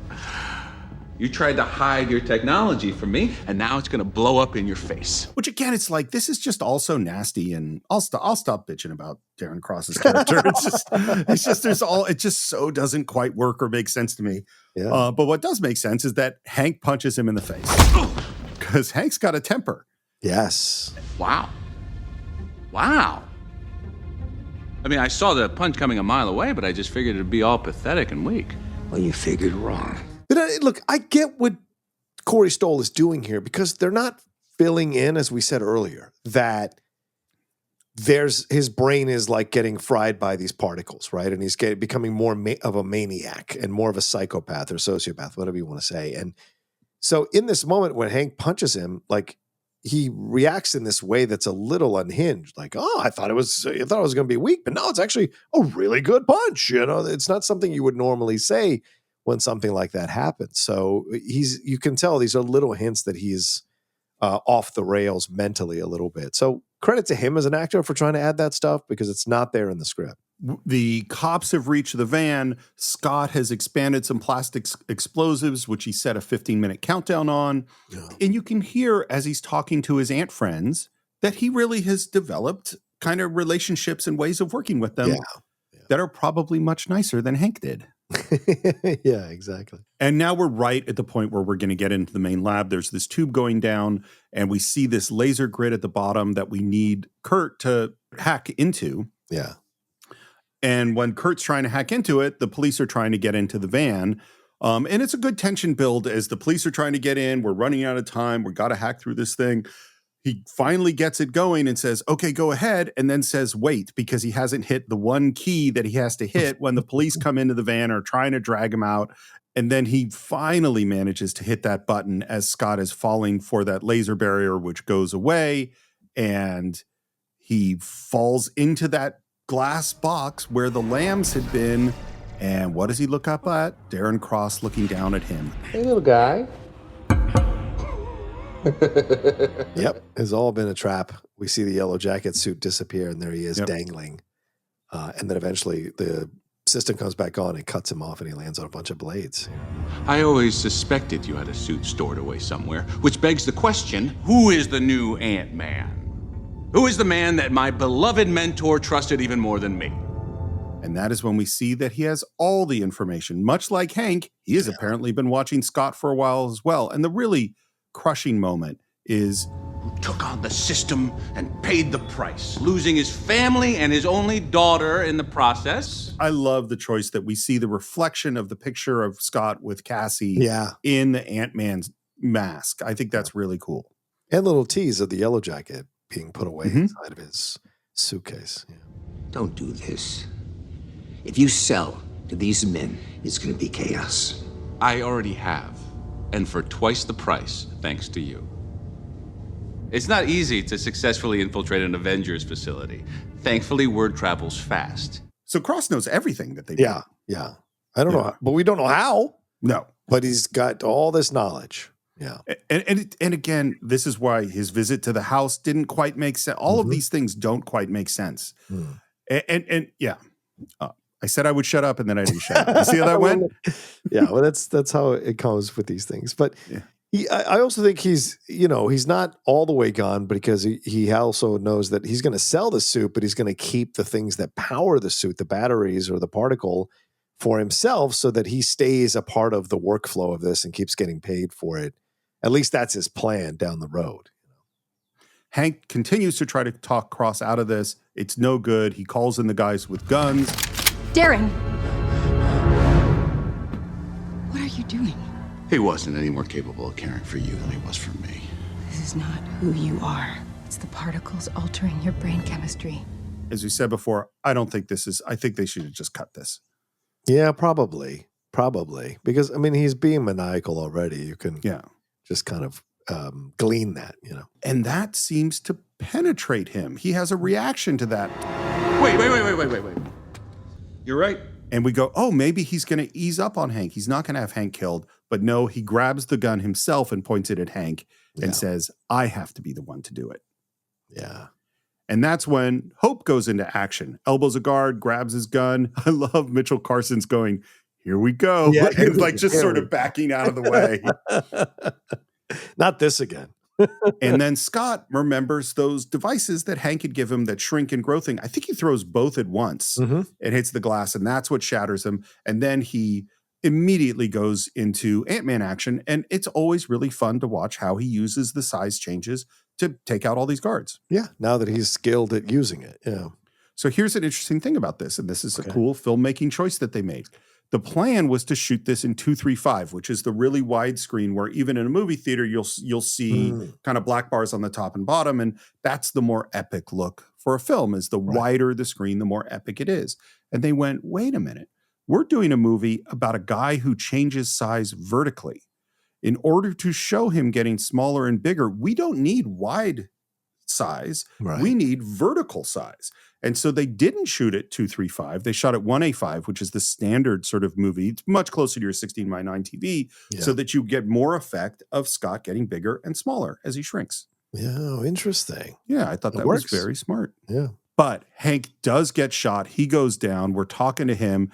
Cross puts a gun to Scott's head right against the helmet and says, Take the suit off or I'll blow your brains out and peel it off. At which point we see Hope touch her ear. We hear those ant sounds. And when he wants to shoot Scott, he can't because the ants are blocking the hammer on his gun. Yeah.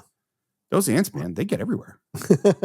Smart stuff, man. Cross exit with the briefcase. Mitchell Carson grabs the particle vial and exits, being bitten by ants. Luis triggers the alarm. We got a 1033 at Pym Tech. Request immediate backup. And they run to the building, completely abandoning Kurt and Dave. Yeah. Which I'm like, is that what good cops would do at that moment? But okay. I mean, one thing is bigger than the other, right? Yeah. The rest of these two guys ain't that big of a deal compared to what's going on at a big tech company. Darren's heading for the helicopter. We're trying to get Hank out of there, who's been shot. Go get that suit. And so Scott heads off to chase Darren Cross.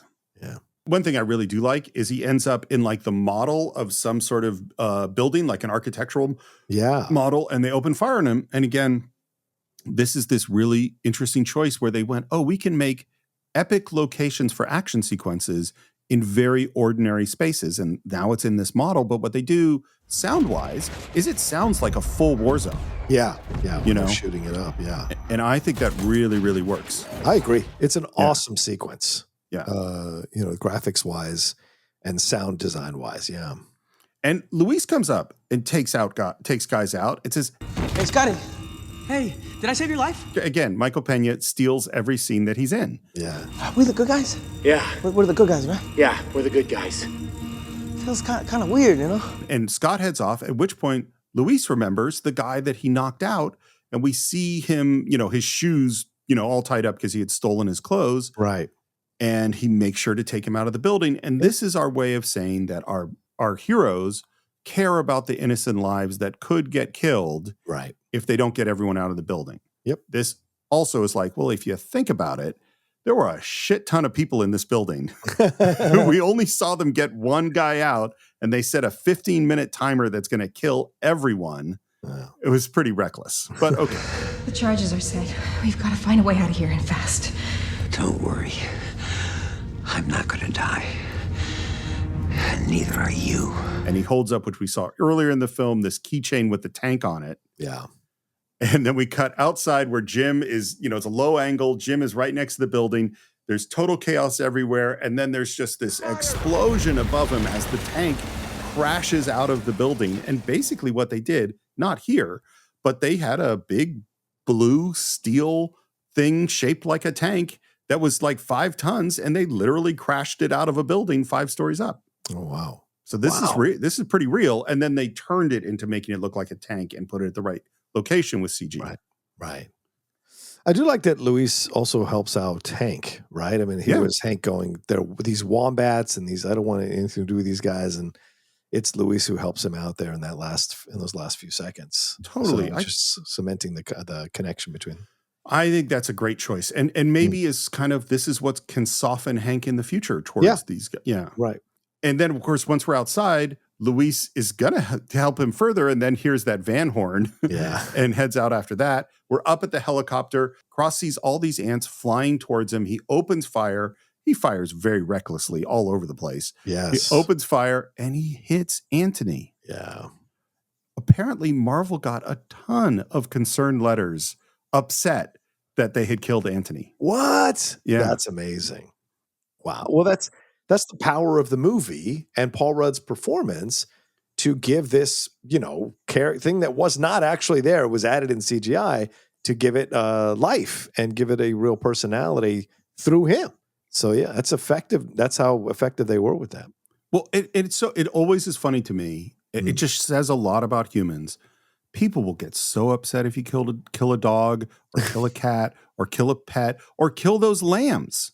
Yeah. More than they got upset about killing Paul or whatever his name is, the guy who he killed in the same way. Nobody is upset about that. Nope. Nobody's innocent human got killed there.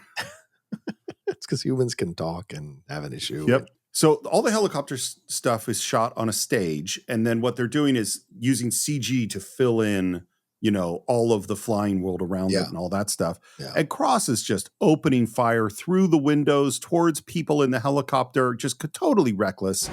Did you think you could stop the future with a heist? It was never just a heist. Countdown to 2, 1, 0, and the explosion goes off and the Pym building implodes. Yeah. Because it's Ant-Man. You got to shrink things, not grow things. Exactly. And I love the reaction from Darren, because this is everything he's worked for now, all being sucked away by his mentor. He's almost like about to explode, And now Scott looks up and suddenly Darren Cross has managed to put on the Yellow Jacket uniform. Talk about how fast you can put these outfits on. Yeah, I mean, you got to explain that to me. I don't understand how he got that outfit on in literally seconds. Well, Scott got his on in 8 seconds. We know that. That's true. It's so ridiculous. There's a way to put it on that quickly. And he shrinks down and they fight. And I'll just say, I know I've said this before, mostly talking about Marvel movies. I definitely said it at Captain America, The First Avenger. It's a pet peeve of mine. Nobody else has this opinion, but it always bugs me. We had a whole sequence where Scott had to practice day after day after day to learn how to control the ant suit. Right. And Cross, who has never shrunk, can do it instantly. Well, it always bugs me. Well, we don't know, right? Maybe that's how he got all the information on Hope and Hank and all that kind of stuff, is that he had been shrinking secretly this whole time. Or for the last few days or whatever, leading up to this moment. So we don't know, right? But you make a good point. Like, we don't have that information. So our assumption is that this is the first time he has shrunk in the outfit, and yet he's able to use it. Now, it's not like he's pinpointing these blasts, because they're clearly going all over the place and hitting the pilots and whatever. But yeah, he seems so capable of fighting in the suit, and you would think there'd be some sort of transition to being able to how to use the suit effectively if you're jumping into your first fight. Boy, it would have been so much better if after you successfully shrunk the lamb, we actually show Cross shrink himself, get in the Yellow Jacket suit, and maybe even spy on Hank. Yeah.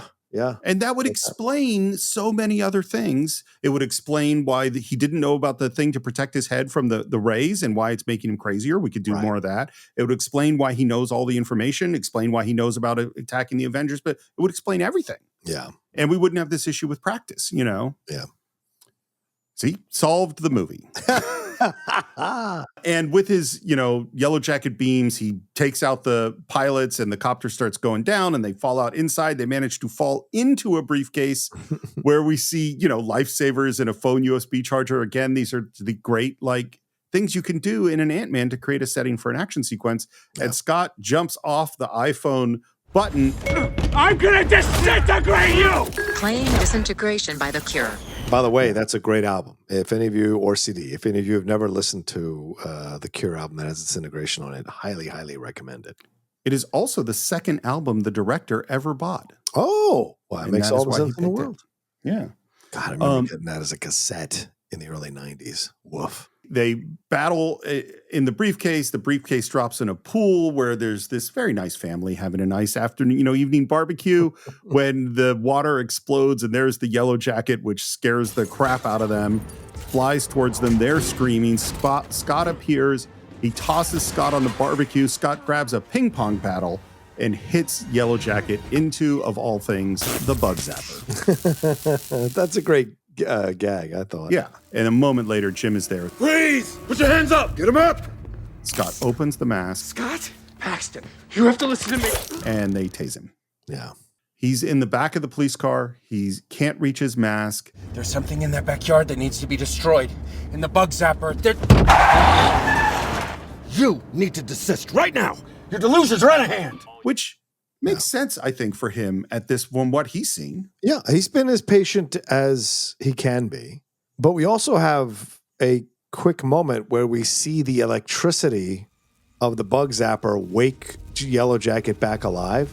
And you hear this roar, scream of pseudo horror and pseudo I'm alive type of thing, which is an interesting moment for the continuing descent into madness that Darren is going through. Yeah. All units, we have a 236 in progress at 840 Winter Street.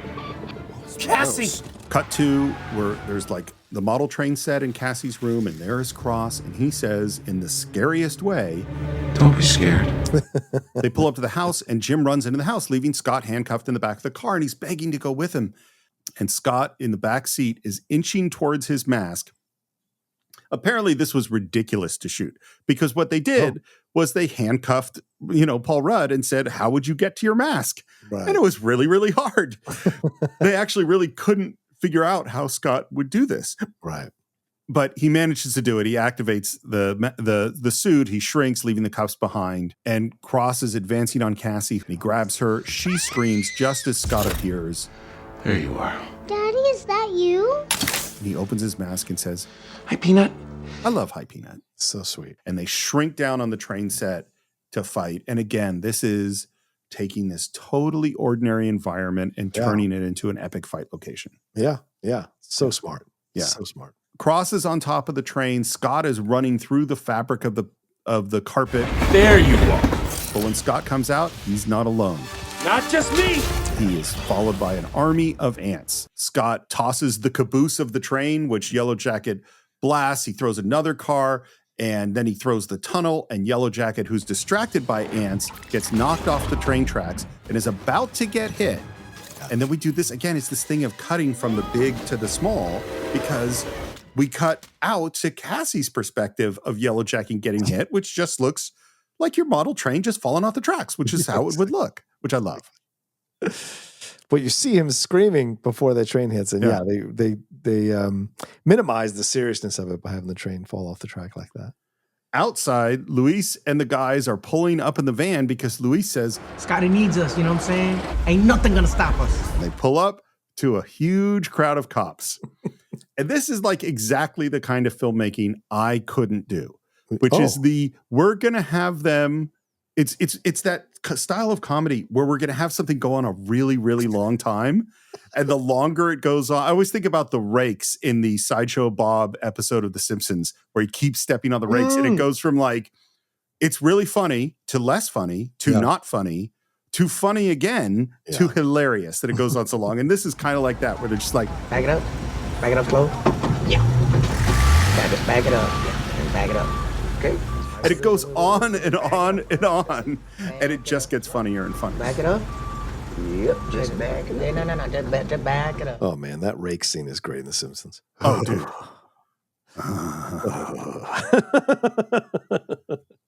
We are back to the fight. And to make all this work, there's so much careful photography and design and CG work and model. All that stuff is working really, really well.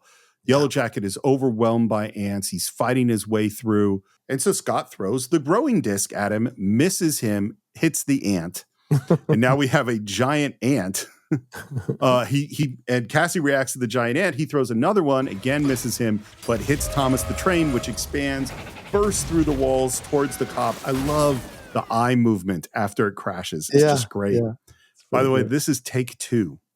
And this is one of those things where, because they really had built a giant Thomas the Train and really smashed it through a wall. Wow. And this is the kind of thing where you go, we're really hoping we only have to do one, because if you have to do a second take, you have to rebuild the wall. You have to, there's just huge amounts of work. Right. And the director looked at it and it's like, we need to do take 2. I don't know what was wrong with take 1, but something wasn't right about it. And so they had to rebuild the whole thing and do the whole stunt again. Wow. Jim comes running up the stairs only to run into the giant ant coming down the stairs. Yeah. And the ant runs outside and cops and Maggie react to it. That's a messed up looking dog. Yeah, it's Wood. They gave him the line to deliver there for comedic. Good line. Scott is trying to get through the suit on the back. I can't break through. It's titanium, you idiot. Which now we're into this plant that happened with the quote unquote death of his wife. Yeah. Of having to go to the quantum realm. Because he couldn't open it. And then he realizes he's got to really go subatomic to get in there. And this is a horrific sound that Darren is making as he slowly, folds in on himself and disappears. And of course, we later find out that he became a Maddock. But like in this moment, it's these little moments of horror within the comedy and all of this stuff that's going on that is always surprising in this movie. And Corey Stoll's screams here are truly terrifying.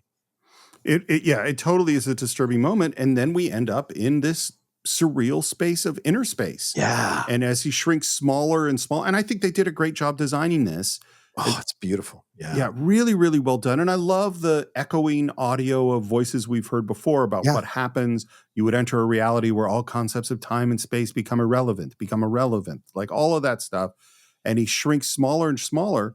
And we're hearing about he's shrinking for eternity. As you shrink, as you shrink, as you shrink, turn for all eternity. As you know. And love. Gone forever. And then he seems to have gone, past the molecules, past the atoms, into the quantum realm. And now we're just seeing this kaleidoscope effect. Yeah. And he looks around, still falling, and he hears Cassie's voice, and he tries to hit the buttons to grow. And he remembers he has one more of these growing discs, and he pulls it out and he loses it, and he reaches for it, can't grab it, finally grabs it, puts it in his belt, and he grows up back into the room with Cassie and Jim. Yeah, I have to say, I love when the MCU does this kind of science shit. I will say it's where I think they've been really quietly most effective. When we see like the mirror dimension that's in No Way Home, I think it's pretty amazing. When we see some of the stuff in Quantumania, even though you may not like the movie, I think the way they build out that subatomic world is phenomenal. The set designs, the look, there's a lot of ingenuity and inventiveness and art in the appearance and the look of everything. And even just this is like a little small example of the kind of creative minds behind this to create what it looks like. And I wonder how much research they did to see variations of what a subatomic thing would look like and how deep they can go. I don't know. I'm not a science person, but I don't know how deep they can go and what kind of visuals they get back, but it all completely worked. And you're 100% right. Hearing the different voices that reminds us, the audience, of where he's going and what Hank has said in the past, and then layering in Cassie's voice every few seconds because she is the consistent person who's going to be able to bring him back because he's doing this all for Cassie, I did not do any extra quantum realm research before we did this, but I'm relatively confident that we can't see anything that small. Okay. In fact, that goes to the Schrodinger's cat experiment, which is that when you get into quanta, you can only determine position or speed, but not both. Ooh, because at that again, I didn't research this, but what my memory is that it's so small that even a photon of light that would allow you to see it would change the position or speed of the thing you're trying to observe. So you cannot actually know both where something is and how fast it's moving. And this goes into like Schrodinger's cat and all that kind of stuff. Yeah. But I'm pretty confident we have never seen anything this small. Okay. I'm looking at it right now and what they're, pretty much across the board, it's not scientifically accurate. So it's played for the feel of it. Yeah. It was funny. I was listening to Richard Feynman is one of the great physicists of all time. He's, one of the guys who's in Oppenheimer, and he, at one point, and one of the true experts of quantum physics, and he said something, he had a quote, something like, anybody who tells you they understand quantum physics is lying to you, because I know more about quantum physics than almost anyone on the planet, and I don't understand it. Yeah. It's some quote like that. But they did have a quantum physicist from, is it Caltech, the California Institute of Technology? Caltech? Yeah. It was Spyridon Michalikis. And so he was a science advisor on the film. So I'm sure they asked him, and then, they're going to do what they're going to do as filmmakers. But I'm sure there was conversations about it. But yeah, they did get the general idea of what a quantum realm would be like. Yeah. I'm not sure if I've told you my favorite story of bringing in an expert. But it was when I worked on the Finding Nemo discs. And I remember one of the behind the scenes thing was where they had brought in ichthyologists from whatever, institute to come in and teach them about fish and fish anatomy and fish habits and fish social things and fish eating and fish, all this stuff. And they all the animators were listening and exciting about it. And then they went off and they did sort of their first animation tests, and they invite the ichthyologist back to the Pixar screening room to say, hey, check this out. This is what we've designed. And they watched the clip, whatever they showed them, and they said, oh, it's great. It's wonderful. Except one thing, the way that Marlin rotates his fin to grab something in front of him, the joint there would never be able to rotate at that point to be able to hold on to something in front of him. And the Pixar animators looked at him and said, fish don't talk.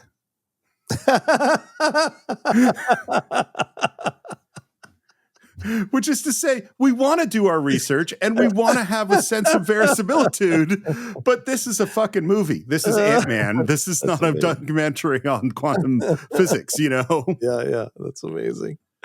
There's a nice moment with Jim and Scott, and Cassie hugs him, and then the cops run up and Maggie's there and everyone is hugging and everyone is happy, and Cassie sees that tiny shadow of Scott behind the glowing globe and smiles as the scene ends. It's very Disney. That Totally. moment is so Disney, right? It's like Jiminy Cricket saying goodbye to Pinocchio. Exactly. Yes, it very totally Disney. is. Yeah. Yeah. Great point. And outside, we see our last shot of Thomas the Train and the giant ant running down the street. Back at Hank's house, Hank is asking if Scott remembers anything. He says, Hank, I don't. There must be something else. Well, I suppose the human mind just can't comprehend the experience. But you made it. You went in. You got out.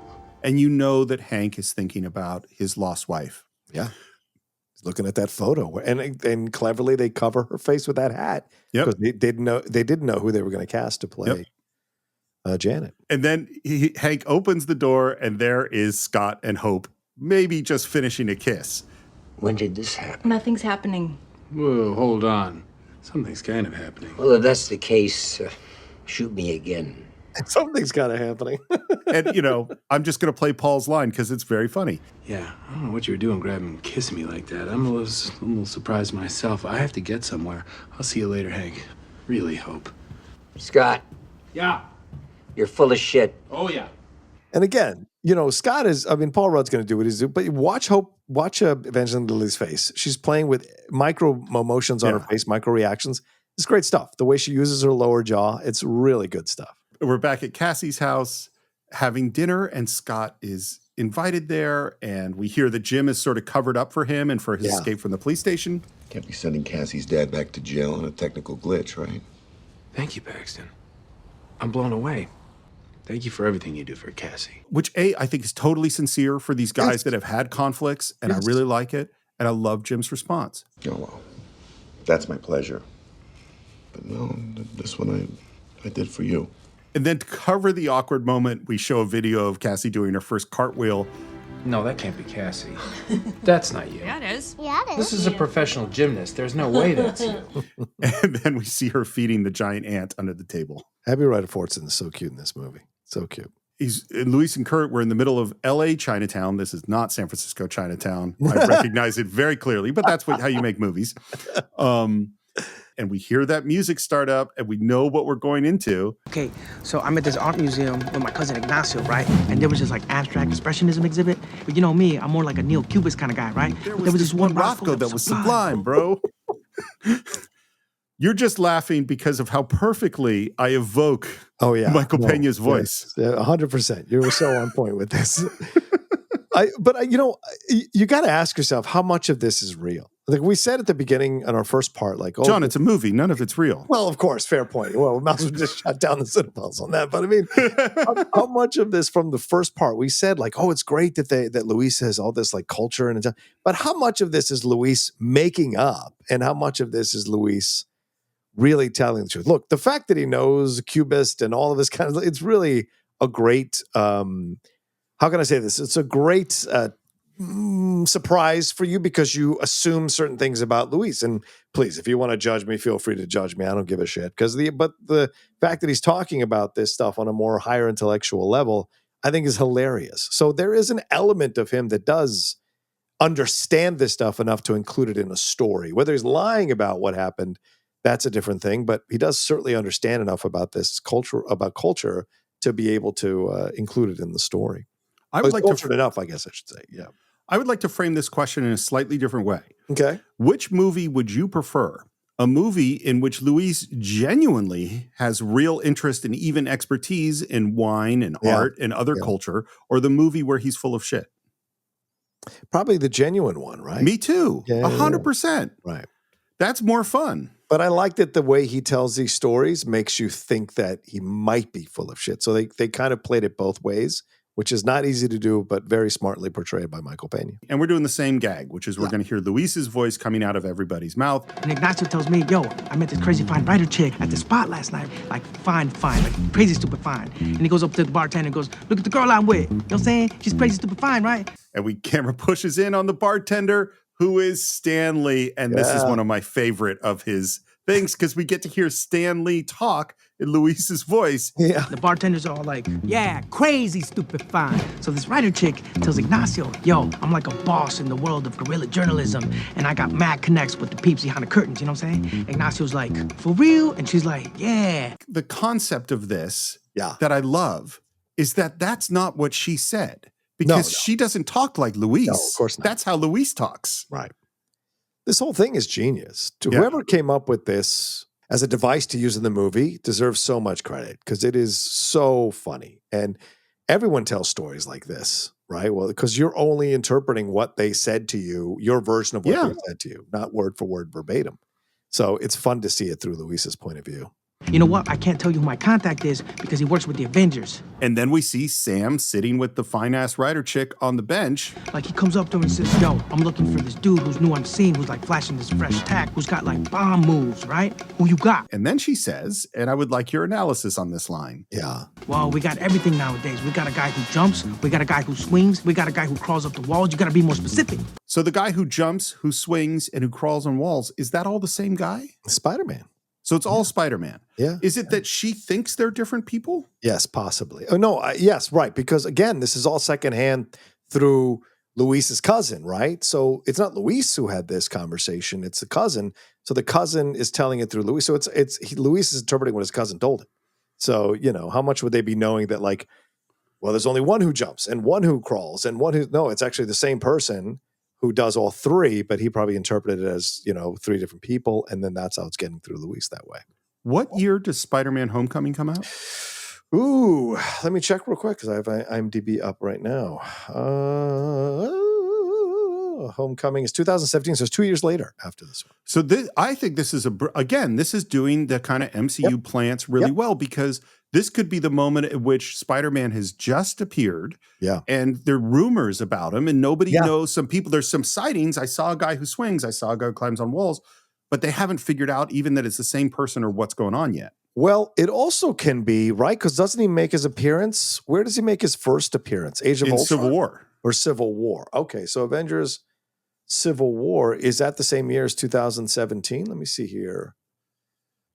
Captain America Civil War is 2016. So they're laying the prep for it for next year, right? As this film comes out. Yeah. And it's perfect because, again, it's not taking up a lot of movie space. Right, yes. Or distracting us into stories we're not interested in. It's just hinting at a thing that's a nice Easter egg. I also think the way they set up Wasp, which we a few scenes ago was great as well, because like the fact that Hank still wants to know what happened is quizzing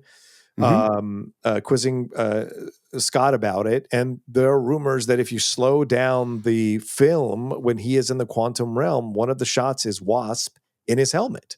I've never been able to find it, but there are people who claim that there is a shot where you see Wasp reflected in his silver helmet. So who knows? They're just kind of playing it that way to see. So they do. I think that you're so great to point this out, Steve, because throughout the whole movie, there are really subtle plants of everything they're doing that are fun Easter eggs. And again, this is when Marvel was having fun. And we were having fun with Marvel. This is when you were doing Easter eggs and it was a joy to discover this stuff and find this stuff and pull it out and do videos about it. Of course, now it's a fucking chore. Now it's a drama. Now everybody battles over everything. And then every time they do an Easter egg, it's like, oh, look at them. They're playing us. They're shoving it in here. And there are arguments about the effectiveness of an Easter egg. This is Marvel in its prime, this kind of stuff. Yeah. You know, it's great. The swagger is amazing throughout the movie. It's funny. I hadn't thought about it quite this way, but in a lot of ways, what's happened with the MCU mirrors things that did happen in the comic book world in the sense that I can remember in the 80s when Chris Claremont had his run on X-Men, and it's when the real true soap opera really started and when things were really continued over a long time. And I remember there was Keith Giffen's run on Legion Superheroes, which was a book that I just loved. And they were you would see things like there was a Dark Side storyline. I mean, it got planted like 2 years before it really happened. And you would just see these little images of things that were coming down the line. And it was awesome. And then there came a point in the early 90s, I would say, where the X books were so fucking complicated that you couldn't pick one up and read it. Yeah. You know, you had to know all this other shit or you had no fucking idea what was going on. Yeah. Even the opening panels where they would give you the information wasn't enough. Yeah. And I actually think MCU did it really well the way it was being done in the 80s. And then sort of as things spread out and expanded and they had more to do, it got weaker and weaker. Anyway, we haven't finished Luis's story yet. Yeah, let's go. So we're back with Luis, who says, because now we've heard that somebody's looking for a guy who shrinks, and he says, So I asked Ignacio, is it the badass to tell the stupefied writer chick to tell you, to tell me, because I'm tight with that man, that he's looking for him? And? What'd he say? And you think you're going to go back to Sam. And finally, after a perfect pause with great timing, he says, He said, yes. And then the camera doesn't cut away. Again, this is a thing I can't do. It's like, I'm not this kind of funny, which is there's a point where it's natural to cut away. And they don't cut away then. No. They hold just a bit longer and it becomes funny again. Because Michael Peña does the weird half smile and blink, multiple blink, which is the perfect way to end that as a comedic moment. And they go right to dark. By the way, I also think of what's the show? Whose line is that anyway? Whose line is it anyway? Yeah, right. Like I think this device is that, right? Because you see even and also Drunk History. Like this is very reminiscent of Drunk History as well, right? Because you see that the people, when they are interpreting how the drunk people tell the story of history, the actors who are in the historical dramatization react in the same way, facially and physically. And so when you see Anthony Mackie on the bench with Anna Akana, who is the actress who plays the writer, you see they're both in a certain kind of position that is like mirroring how Luis sits or how Luis stands or how Luis talks and the sassy moving of the head, all of it. So it's a fun device because it also plays on that as well, which I think is great and probably allows the actors to have a little bit of fun interpreting it that way too. I hadn't thought about it that way, but you're totally right, because if you're listening to Michael Peña's voice and you have to match that, you're going to behave differently than you would if you were just saying the lines yourself. Yeah, that's one of the things I love about Drunk History, like seeing really well-known actors portraying how a drunk comedian is telling this historical moment and doing it physically and facially in the way that mirrors how they're telling the story, which is great. We go to our first post-credit scene with Hank and Hope. I realized you can't destroy power. All you can do is make sure that it's in the right hands. And he opens up the door, and there is the wasp suit. Yeah, great reveal, dude. This is an advanced prototype that your mother and I worked on together. She never got to use it, but now I realize that we were working on it for you. I can't say no. You've said it many times. Evangeline Lilly is so great in all her reactions, and we got that real slow smile on her face, and she says, It's about damn time. Learn from actors. If you're an actor, watch good actors. And I don't mean great actors. Look, there's, Daniel Day-Lewis's, those are like 0.5% of the greatness of actors. There are so many great, solid actors you can watch in films or TV shows and just watch what they do. See how they play these moments. See how they don't overdo it. See how they play the truth of the scene. And they don't need to do extra because the camera's going to do all the work. This is the hardest thing I ever had to do. I was never, I know Steve disagrees, but I was never that great of a film actor because I'm just I have too much expressions. I'm much better on stage. So the idea of slowing down or the idea of turning down your emotions, or like, how can I say this greatly? Not doing too much, basically. Don't overdo it, because you can have a tendency to overdo it when you're a person with a passionate approach to things like I am. And so when you watch someone like Evangeline Lilly and just like you said, the slow smile, and then the way her eyes kind of light up at the possibility, and then it's about damn time. It's so well delivered, doesn't do anything extra, and lets the audience take that with them. And those are the really good ones. Not great ones, obviously, but the really good ones. And you will work if you're a really good actor. I know I've said this before on the show many times, but someone who I can cut to as an editor is so valuable. There's some people that aren't doing too much. They're always engaged and they're always interesting. But if they're doing too much, I can't cut to them because they'll steal focus. Like it's such a huge thing. And the other thing too, I think that one of the differences with theater acting is real. You are with the audience. They are seeing the actual you. Yes. And so all of our skills of life, of behavior, of dealing with other people apply in the theater because you're there with them. Yes. The camera is a liar. The camera is a manipulator. The camera is all like Michael Peña knowing how to hold for that moment and blink and sort of smile. As you said, he has some understanding of the camera. Right. And how it's going to, and the same with Evangeline Lilly in this moment. they might know what lens they're on. Yeah. They know just enough to do for that angle, for that moment, for that camera at that time. That's really hard. 100%. I think I was reading something recently, and it was an actor giving advice about really understanding what it's like to become a film actor, to be successful at it. It's a lot of work to know the lenses, to understand the lighting, to know which angle to stand at, where you're at in the camera. Like he said, Brando knew all this. And I know everybody talks about Brando as like this natural actor and all of this kind of stuff. Brando was very well aware of where to stand in the camera, what angle to be standing at the camera, where the lenses were pointed, what the lighting was like on that day. That's the extra work you have to do if you want to achieve a certain level of fame or success as an actor, is you have to study and you have to know cameras. You have to know what the lighting is like. You have to have some knowledge of it. It's really essential for you to be successful if you want to achieve that level of success, you know?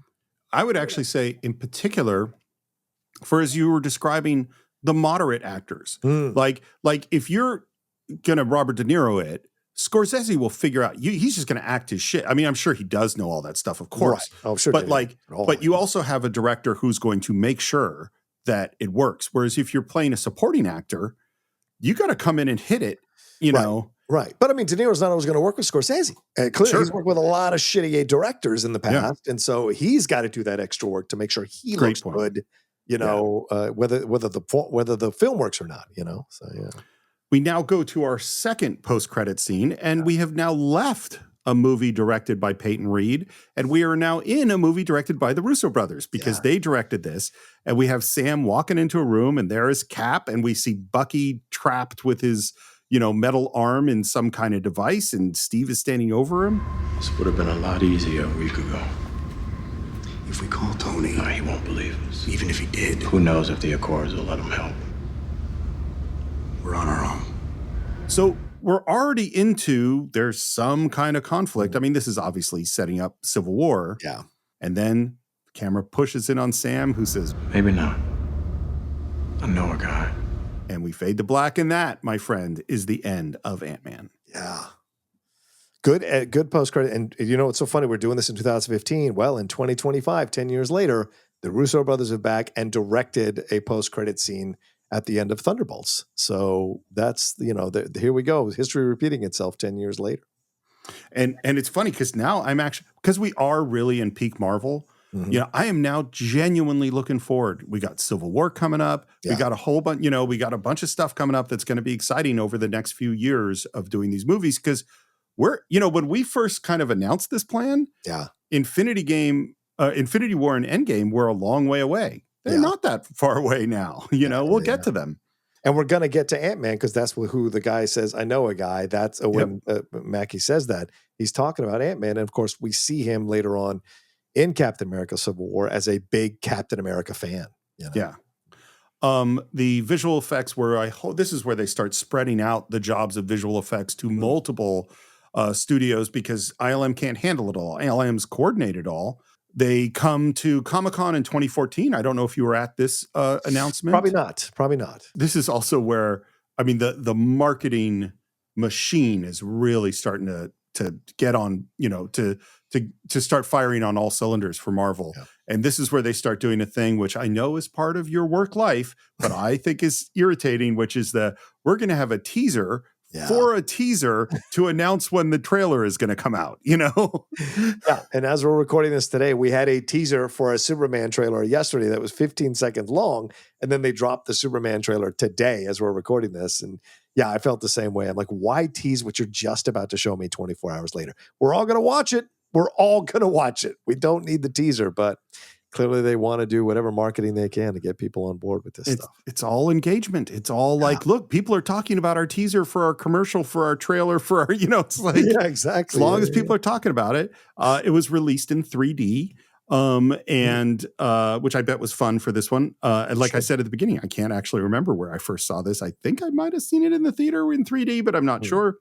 The budget was $150 million, and it grossed $519 million. Amazing. Which is really amazing. And that is all the information I have on the film Ant-Man. Oh, okay.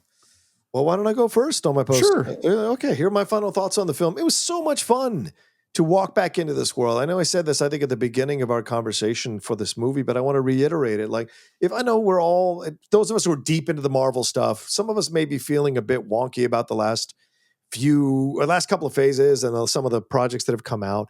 But it's always good to go back and remember how great Marvel was, you know? And sometimes I'll stumble upon Endgame or Infinity War on TBS and I'll watch through the commercials because those films are so incredible. I think this is one of those best films that Marvel did during these early phases that solidified Marvel as must-watch entertainment, must-go opening weekend entertainment. And this is their attempt at a family movie, in essence, with Ant-Man, and I think they hit it out of the park. Yes, Corey Stoll, normally you would like to have a better villain, but the villain works for the comical approach to this movie that they had. They don't want him to be too layered and too complex and too gritty or whatever, but I do think Steve made a lot of excellent points about how they could have improved, adding some storylines here that would have still kept it an effective villain and still retain the comical nature, or would have made it an effective villain and retain the comical nature of it. But in the end, it does what it does. But it's the connection of these characters, right? With Hope and Hank and their issues, figuring that out as the film goes along, and then with Scott and Cassie and figuring those issues. You know, you bring in Scott's ex-wife and her new boyfriend. Like, all of those things really, really work because in the end, these are good people. And I think that's the energy that comes off this movie. Is these are all good people except for obviously Darren. But I'm sure Darren was a decent guy before the particles got a hold of his mind. So the energy here is good. Peña is good. That he works with T.I. and David Dastmalchian. Those characters are good characters, even though they're criminals. They're inherently good there's good heart in the movie. And I think that radiates off of this film, along with some great action stuff, some inventive CGI, some fun dialogue, and some real emotion going on with these people. So yeah, this was such a fun thing to do. So I'm glad we pivoted to talk about this one and revisit some of the best of the early MCU. So it's funny, we've talked, couldn't even tell you how many times it's come up on our show.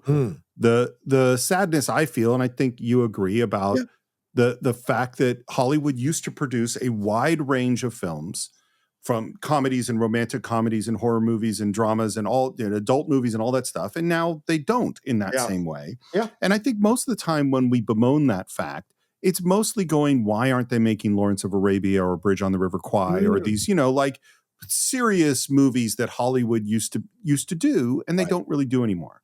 But what we don't talk about, and this really hit, is that it used to be there are a lot of fun movies too. Yeah. They used to do movies that weren't $200 million budgets, and you were supposed to go to the movie theater, because we used to go to the movies much more often than we do now. It would be like, oh, I'll go see that comedy. I'll go see that fun thing. And it'll be a fun, and that's what this movie is that it's fun. Are there problems with it? Yeah, we discussed what some of the problems are, but it's totally charming. The action sequences are done really well. Michael Douglas, Evangeline Lilly, and Paul Rudd and Michael Peña are fantastic, and I love spending time with them. And so I forgive some of the wonkier things with the plot and with the bad guy, because I enjoyed them so much.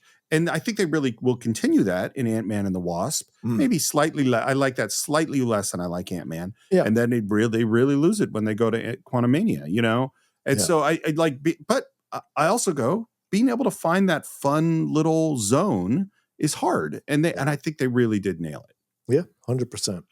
So that's what we think of Ant-Man. Of course, we'd love to hear your thoughts. You can check us out on Facebook by doing a search for the Cine-Files. It's Cine_Files on Twitter, the Cine-Files podcast on Instagram. You could buy or stream Ant-Man along with every other movie we've ever reviewed on cinephiles.net. You can support the show, as we said at the beginning, at patreon.com/the Cine-Files and Apple Podcasts, where you can get our shorts, including our recent short on objectivity versus subjectivity, which people are definitely arguing about on Patreon as we speak.